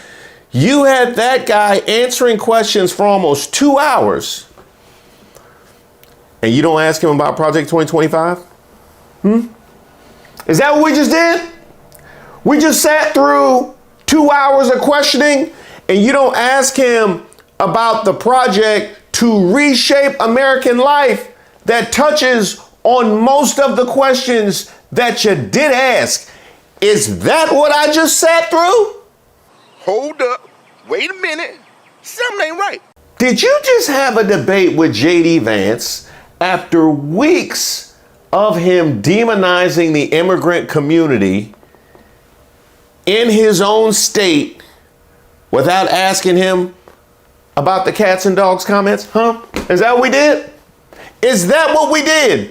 Did we make him not have to answer for inciting domestic terrorism in his own state? As a matter of fact, we didn't have any questions specifically related to black people at all. I wonder exactly how that happened, because obviously they wouldn't be affected by that characterization of brown immigrants. Stop it. Get some help. How about the fact that Ohio, his home state, was something he was willing to sacrifice for a racist dog whistle? In fact, Governor Walz brought up Ohio more than J.D. Vance did. If he's willing to sell his own state down the river for his own political gain, I don't know, that might speak to the character of a person. You know, the kind of person that likened the presidential nominee to the leader of 1930s and 40s Germany. That kind of person. I must have missed the part where they asked J.D. Vance about his plans for the purge. I must have missed that, because Trump had advocated for the one violent night and the one violent hour, and they didn't ask him about that at all. I must have missed that. You know, if you had one day, like one real rough, nasty day with the drugstores as an example. Because regardless of how big and bold the ideas of the VP might be, if the presidential nominee talking about the purge, then we doing the purge. Yeah, unlike how they try and characterize Kamala Harris, the VP actually does not have power to override the president's plans. In fact, Marcus could have told you that. He's already upset about it. The vice president being in office for all these years and not being able to make the change was the allegation from J.D. Vance. You said to me, I've been to high school civics class. Why did you say that? Because if anybody took high school civics class, they'd know what the vice president can do and what the vice president can do. I want to make a quick point. Neither candidate on that stage talked about what executive action they're going to take on day one to do what they want, nor were they asked, because they know that they can't. That's not how the vice presidency works. You don't get to do what you want. You do what the president delegates you to do. Which is a curious thing, because somehow in 2016, Hillary Clinton was responsible for the 94 crime bill. In 2020, Biden was responsible for the 94 crime bill. And now in 2024, Kamala responsible for everything that Biden did. But Trump ain't responsible for even the words that come out of his own mouth. 5 seconds for Donald Trump, an hour speech. I think a lot of times people say, oh, well, he said this. For 5 seconds, yes, he says things that are unscripted. He goes off the cuff. He's not serious. There's no policy behind that. But I think where the American people truly are is they at least want to hear what somebody is thinking.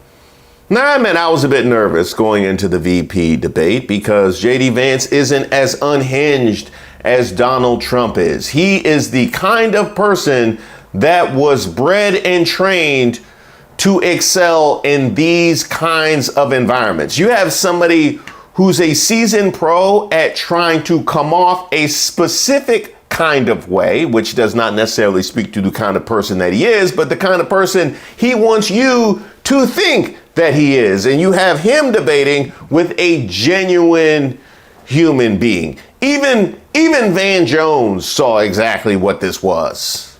He lied the entire night. He lied about American energy production, which is up. He said it's down. He lied about healthcare. He said Donald Trump saved Obamacare. You have to be literally I was on Capitol Hill. He I want didn't. to talk about that when you're done. He lied about the insurrection. He said we had a peaceful transfer of power. He lied. He said he never supported a national abortion ban. Donald Trump is the gaslighter in chief, and this is his loyal lieutenant who came out here to try to polish up the crazy. And I think Americans need to be very, very careful. This is a very, very deceptive guy. And just as when you have a genuine human being who's debating with somebody with the slick and polish of a J.D. Vance, it's going to be some bumps in the road. I mean, it was some bumps in the road. I've become friends with school shooters. I've seen it. Just roll the next clip. Just roll the next clip. Governor, just to follow up on that, the question was, can you explain the discrepancy? Just, all I said on this is I got there that summer and misspoke on this. So I will just... Stop talking, Tim. That's what I've said. Stop talking, Coach. So I was in... Coach, stop talking. Hong Kong and China during the democracy protests went in. And from that, I learned a lot of what needed to be in governance. It's like the difference between interviewing for a job and actually doing the job. You know those people that interview well, they're always great on a first date.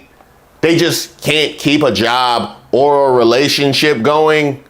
That's J.D. Vance, because we know how Vance is going to do the job. What can we do about lowering the cost of daycare? Hayden, obviously a working family, and it's very hard for working families to get by. How will we lower the cost of daycare?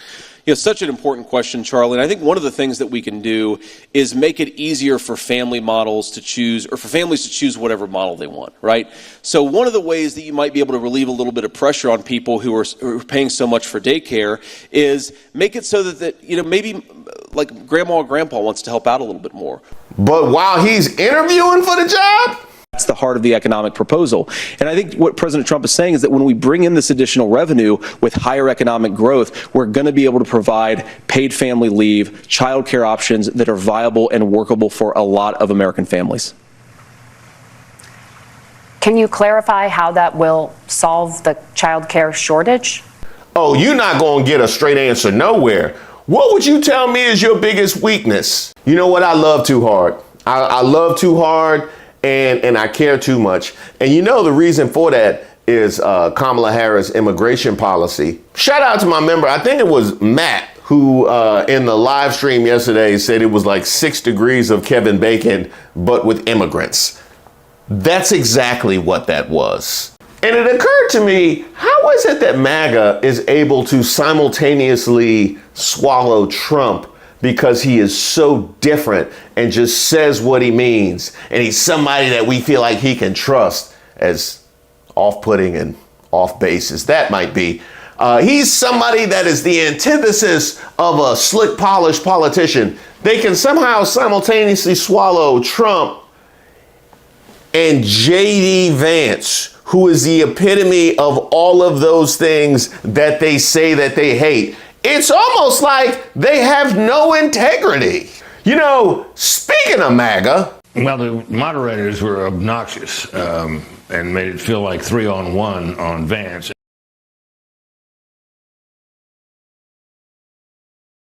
Hasn't Megyn Kelly gotten a foul mouth lately? F you, Taylor Swift, and F all of the people. I mean, really, she acts like a kid who just learned how to cuss. Oh, I could say that? Oh, wow. And then everybody pays attention when I say that, too. F you. It's like she purchased a MAGA for Dummies book off of Amazon, and she's operating off of the first and second chapter. F you. I do wonder, though, like, why they so mad? Is that because they had to cut his mic? Illegal immigration, Margaret, by Thank our you, own Senator, for leadership. describing the legal process.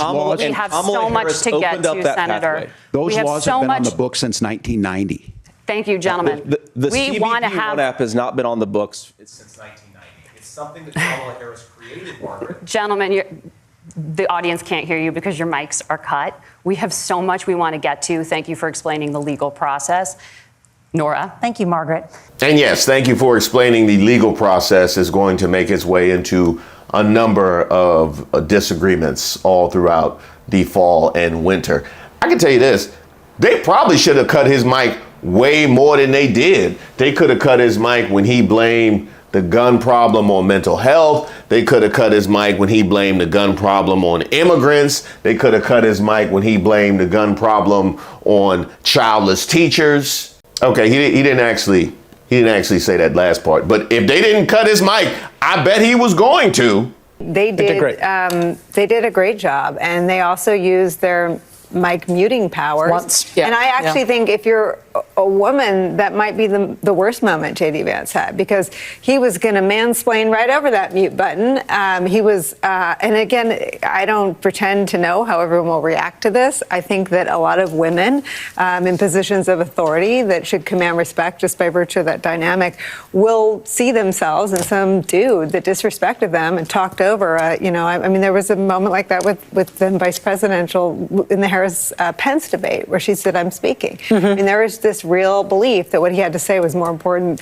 than the debate rules and the moderator. Now, these were my takeaway moments from the vice presidential debate.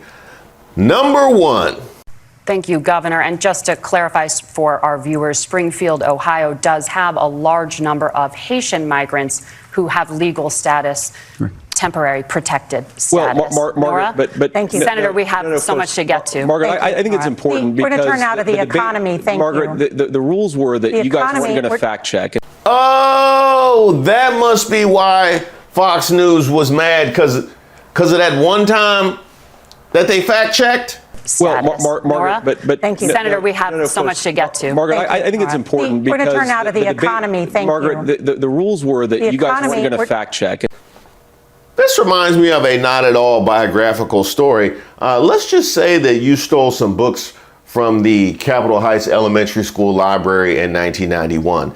And you're so excited about those books that you're in the back of the bus and you're just flipping through and can't wait to get home and explore all the rest of what you got in your book bag. You got everything spread out on the seat and you lose track of where you are. All of a sudden you look up and you realize it's your stop. So you jump up and you run off the bus, only to realize once you've gotten off the bus, you've left all of the books splayed across the seats of the back of the bus. Now, there's a number of options that you have in that situation. You can think about how you can re-up and go back into the library for another caper. You could beat yourself up and talk about all the ways in which your plan went wrong. What you can't do is go to the bus driver and complain that you left your books on the back of the bus. Why? Because you stole them from the library. So you mean to tell me that y'all are mad that he got fact checked and not mad that he lied? So you're basically willingly ceding your plan to lie with impunity. That is what you're doing. By virtue of your complaints, what you're telling me is we should have the right to lie with impunity. Is that what you're trying to communicate? Because that's what you are communicating. And by the way, while we're on the topic of fact check, he said there were 25 million undocumented immigrants in the country. It's probably more like 15, 16. He said that he repeatedly lied about Springfield again, and did it so insistently that he had to have his mic muted because he kept trying to jump in and continue to lie about these people. He said they were brought in through something called the CBP-1 app, and that is an app that immigrants can use to come in and get a certain kind of visa. That was launched in 2020 under drumroll, Donald Trump. He says that he never supported a national abortion ban. I have here a printout that is already circulating all over social media.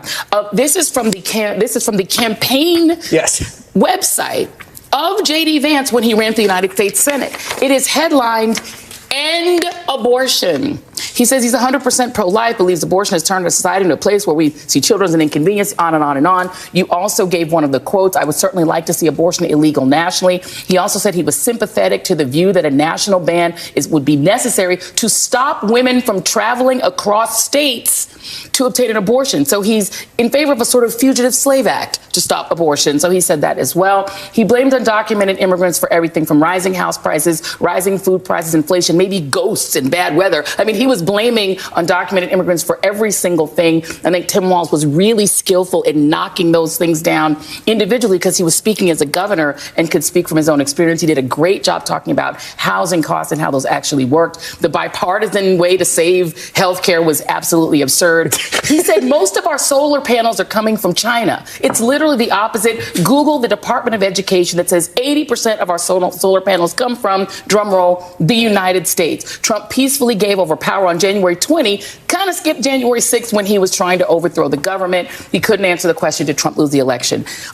A smooth lie is still a lie. Yeah. J.D. Vance is incredibly smooth, but he said, number one, nothing memorable.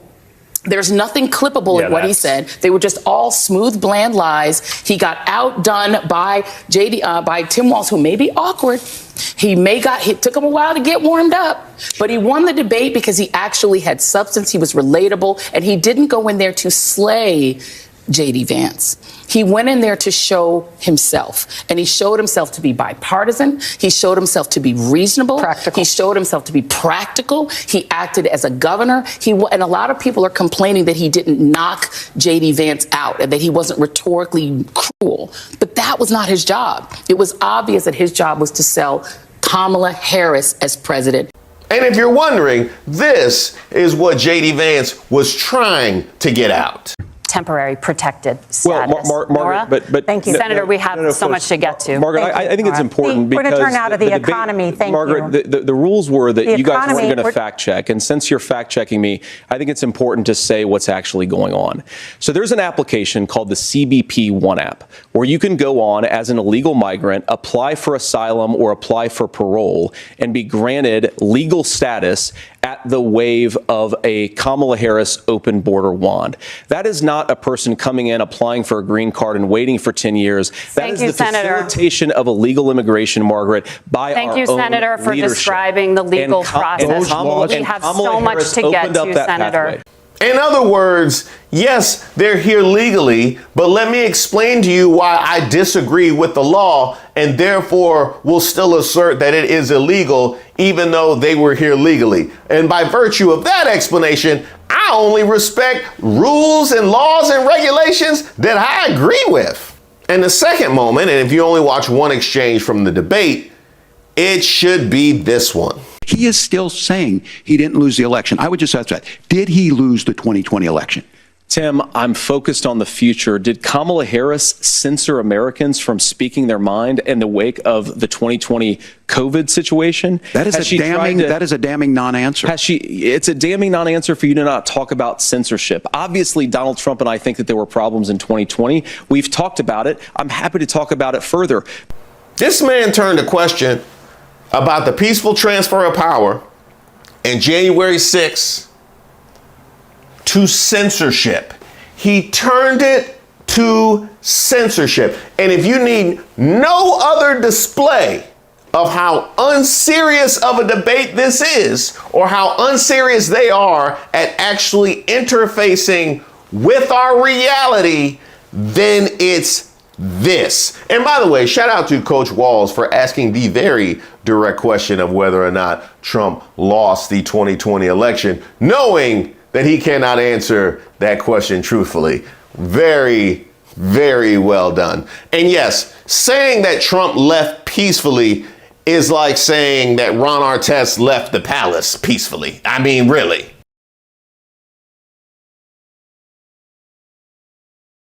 So let me get this straight. So if my plan is unsuccessful, then I get credit for not having completed the crime? Whoa, wow. Some attorney's gonna be able to do a lot with that. I can tell you that because it is a lot of attempted crimes being prosecuted all across America. I didn't know you could get off because you failed. If you cannot say what happened in 2020, and the only reason you're there is because what actually happened in 2020 is that Donald Trump sent his supporters to hang Mike Pence, just ask them, then you lose. And I think that Governor Walz had a lot of great moments. Tim Walz built that perfect artifice. I mean, J.D. Vance built this perfect artifice. He was speaking as though he were running to be Mitt Romney's vice. I mean, he spoke tonight. It was a performance that was kind of amazing and totally disconnected from the person who he's running with, Donald Trump. But still unable to say that Trump lost the election in 2020. In that moment, unable to say it. In the moment, I think everything that he did for 88 minutes was lost and wiped out by that one inability to tell the truth in front of a huge television audience. Because I don't care where you are on policy. And yes, it's important. We know, oh my God, it's so important. There's so much stuff to get into, from abortion to the economy to what's happening right now in Israel. And so much stuff they weren't able to get into, and so much stuff they weren't to get into. But folks, you have to fundamentally understand the truth. If you cannot, in 2024,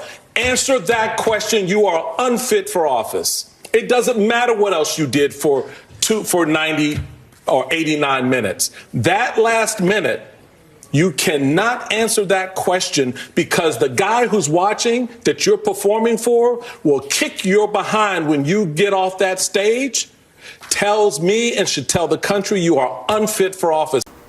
And quite frankly, we don't talk about that enough. None of them can answer that question.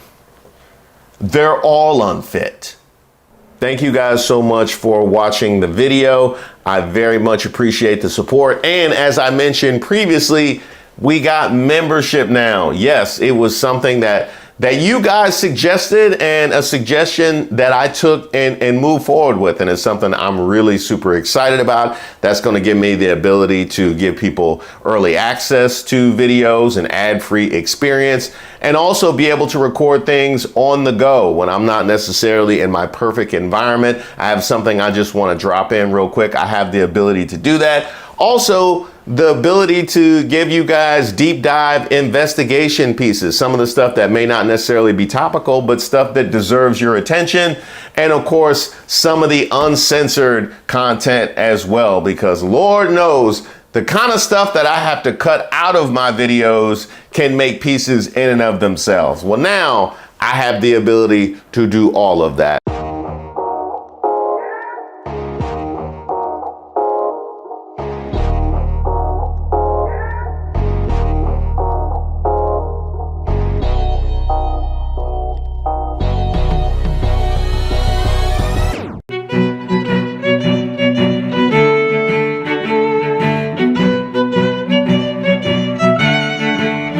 We just watched a politician, a very polished, airbrushed, made up politician in a debate with an actual human being, and Coach Walz, which means that the gotcha moments or the misspeaks will probably be on the side of the regular person because he's a regular person. I will say it was definitely more civil than the first debate, than the presidential debate. I guess that was the second debate. It was definitely more civil than Trump-Harris, which was good to see. But my concern going into this debate was that somebody like J.D. Vance is trained to excel in these kinds of environments. It is like taking a standardized test. I went to a prep school. They train you to take standardized tests. They don't necessarily train you in things that would help you excel at an actual job, but they help you excel at the things that are supposed to indicate that you would excel at an actual job. So this debate being something that is supposed to indicate whether or not you can excel at a job is a thing that he would excel at, not actually doing the job. If you overlook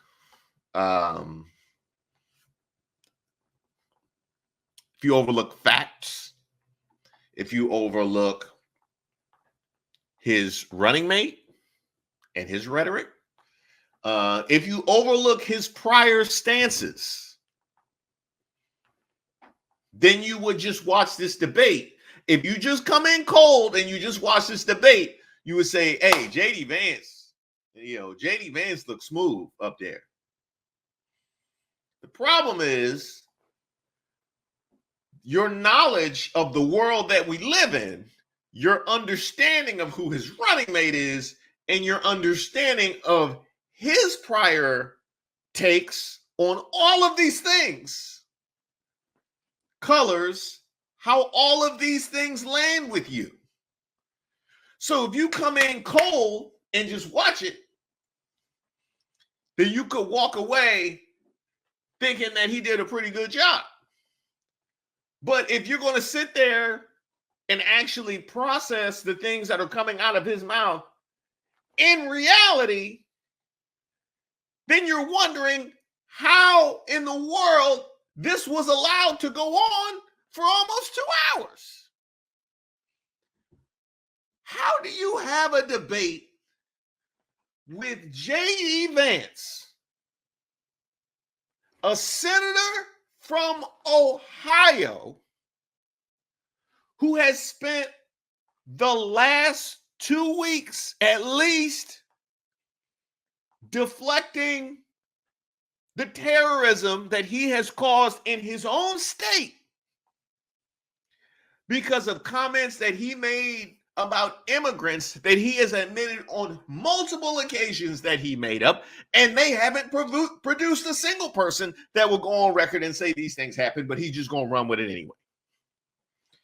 How you have a debate where you had this man answering questions for 2 hours and it doesn't come up? How?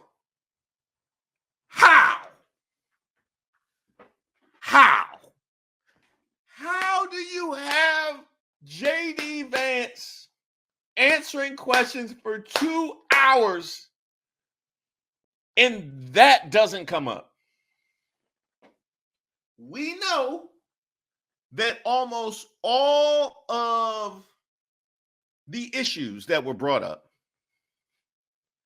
whether it be abortion, whether it be immigration, whether it be education, whether it be our federal government, almost all the issues that were brought up are covered by Project 2025. Unlike Trump, who's mentioned in Project 2025 and disavows knowledge of Project 2025, which I've given my take on that. It really doesn't matter. But unlike Trump, J.D. Vance cannot say, I've never heard of Project 2025, because he wrote the foreword for Project 2025. So the man wrote a foreword for a 1,000-page treatise on a conservative reshaping of America that touches on almost all of the things that you asked. And you didn't bring it up?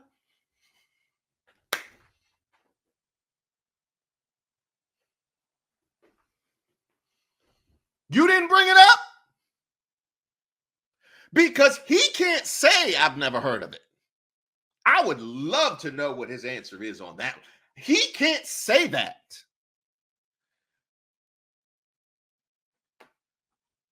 I don't understand how we have a 2-hour debate with J.D. Vance and neither one of those things comes up.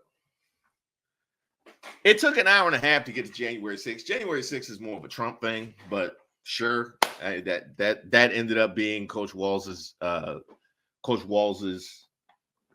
furious comeback. I thought he did a phenomenal job on January 6th. I thought that was one of the moments where, again, I said it was like a politician and a regular person, because normal people have a certain sense of decorum that we operate with. Politicians used to, not these ones.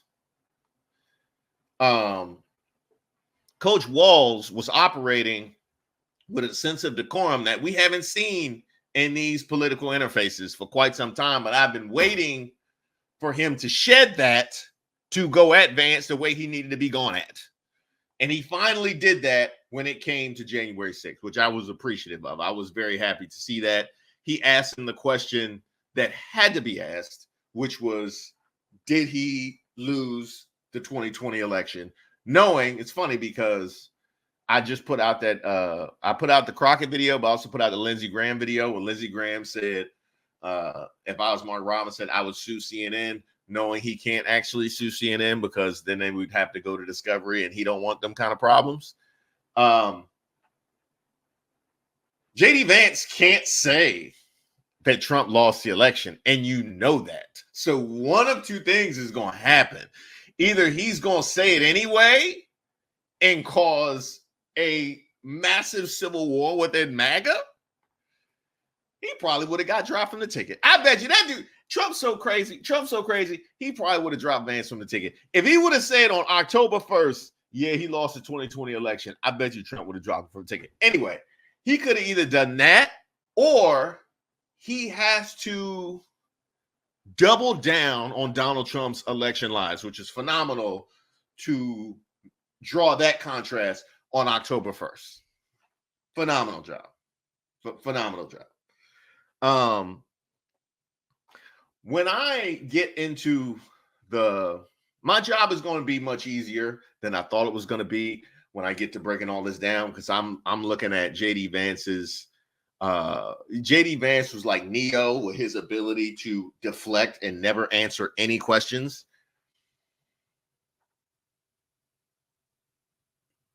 But that particular section was so insane that he was asked a question about certifying the election in 2020, and he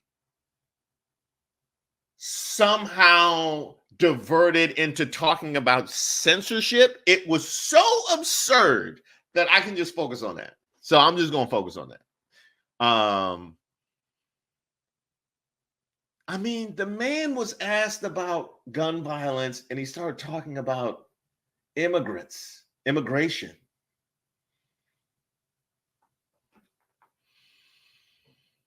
And I appreciated what was said. I think it was Matt who was in the chat that says 6 degrees of Kevin Bacon, but with immigrants. That was the answer for guns. That was the answer for fentanyl. That was the answer for what? Healthcare. Healthcare costs coming up because the immigrants coming in and they're taking all the medicine. That the answer for shoplifting. The immigrants coming in and they taking all the razors. That's why Byron Donalds had to press the button when he went into CVS, because all the immigrants coming in and doing smash and grabs. That's the answer for the housing crisis is immigrants, which I appreciated. They're eating all the pets. The illegal immigrants are eating all the pets, but also qualifying for the 30-year fixed loans. That was well done. You have to enter this debate with no knowledge or understanding of who these people are or what they're talking about to feel good about what JD Vance did here tonight. And I just don't understand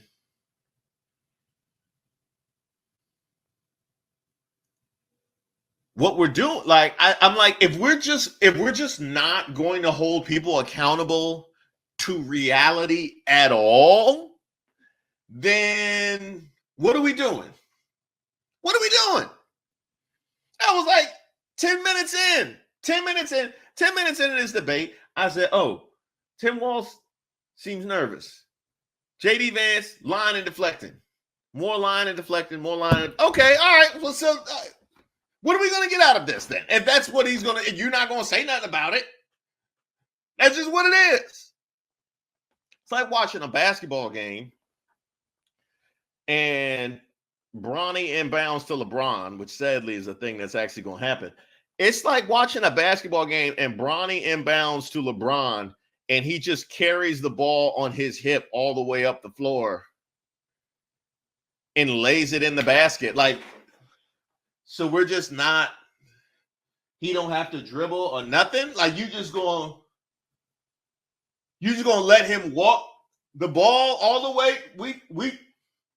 Y'all not going to say nothing? Like we just, so then what are we doing here then? Is this a basketball game? Like, I thought this was a basketball game.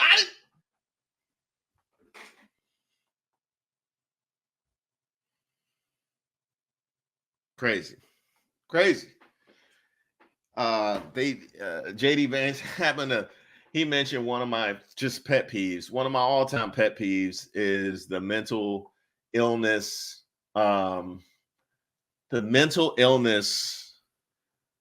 scapegoat for guns, where you talk about how we have a mental illness epidemic in this country,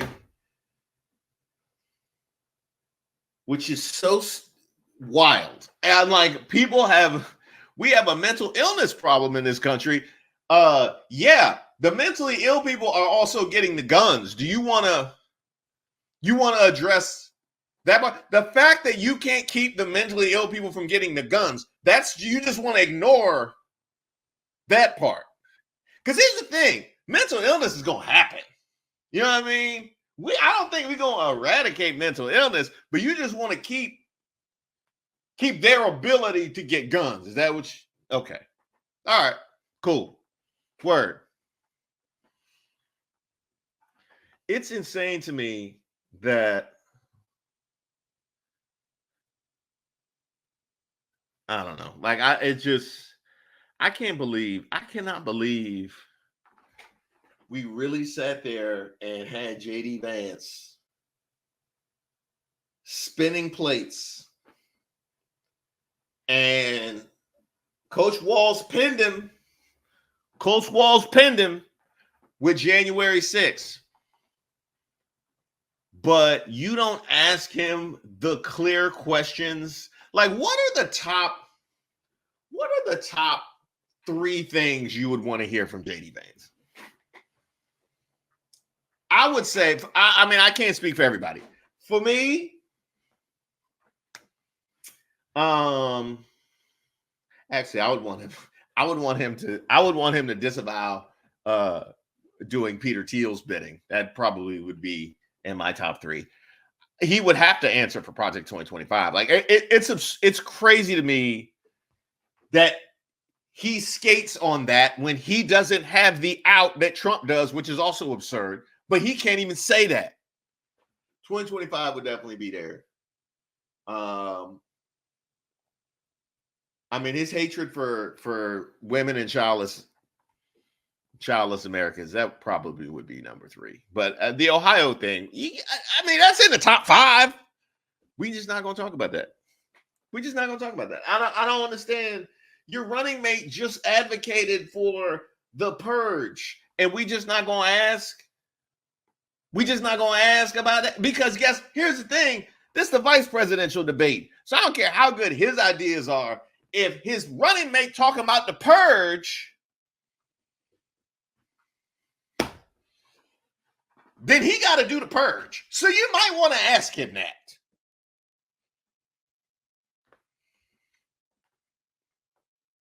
Crazy.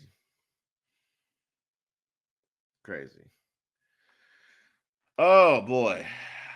Let me see what y'all are talking about. I know it's been a late night. I appreciate y'all staying up and rocking with me. It's a beautiful thing. Harris Walls Coalition building. Shout out to Ms. Ra. I appreciate you staying up and rocking with us. It's been a long time. It's been a long night. MAGA stands for mentally absent, generally awful.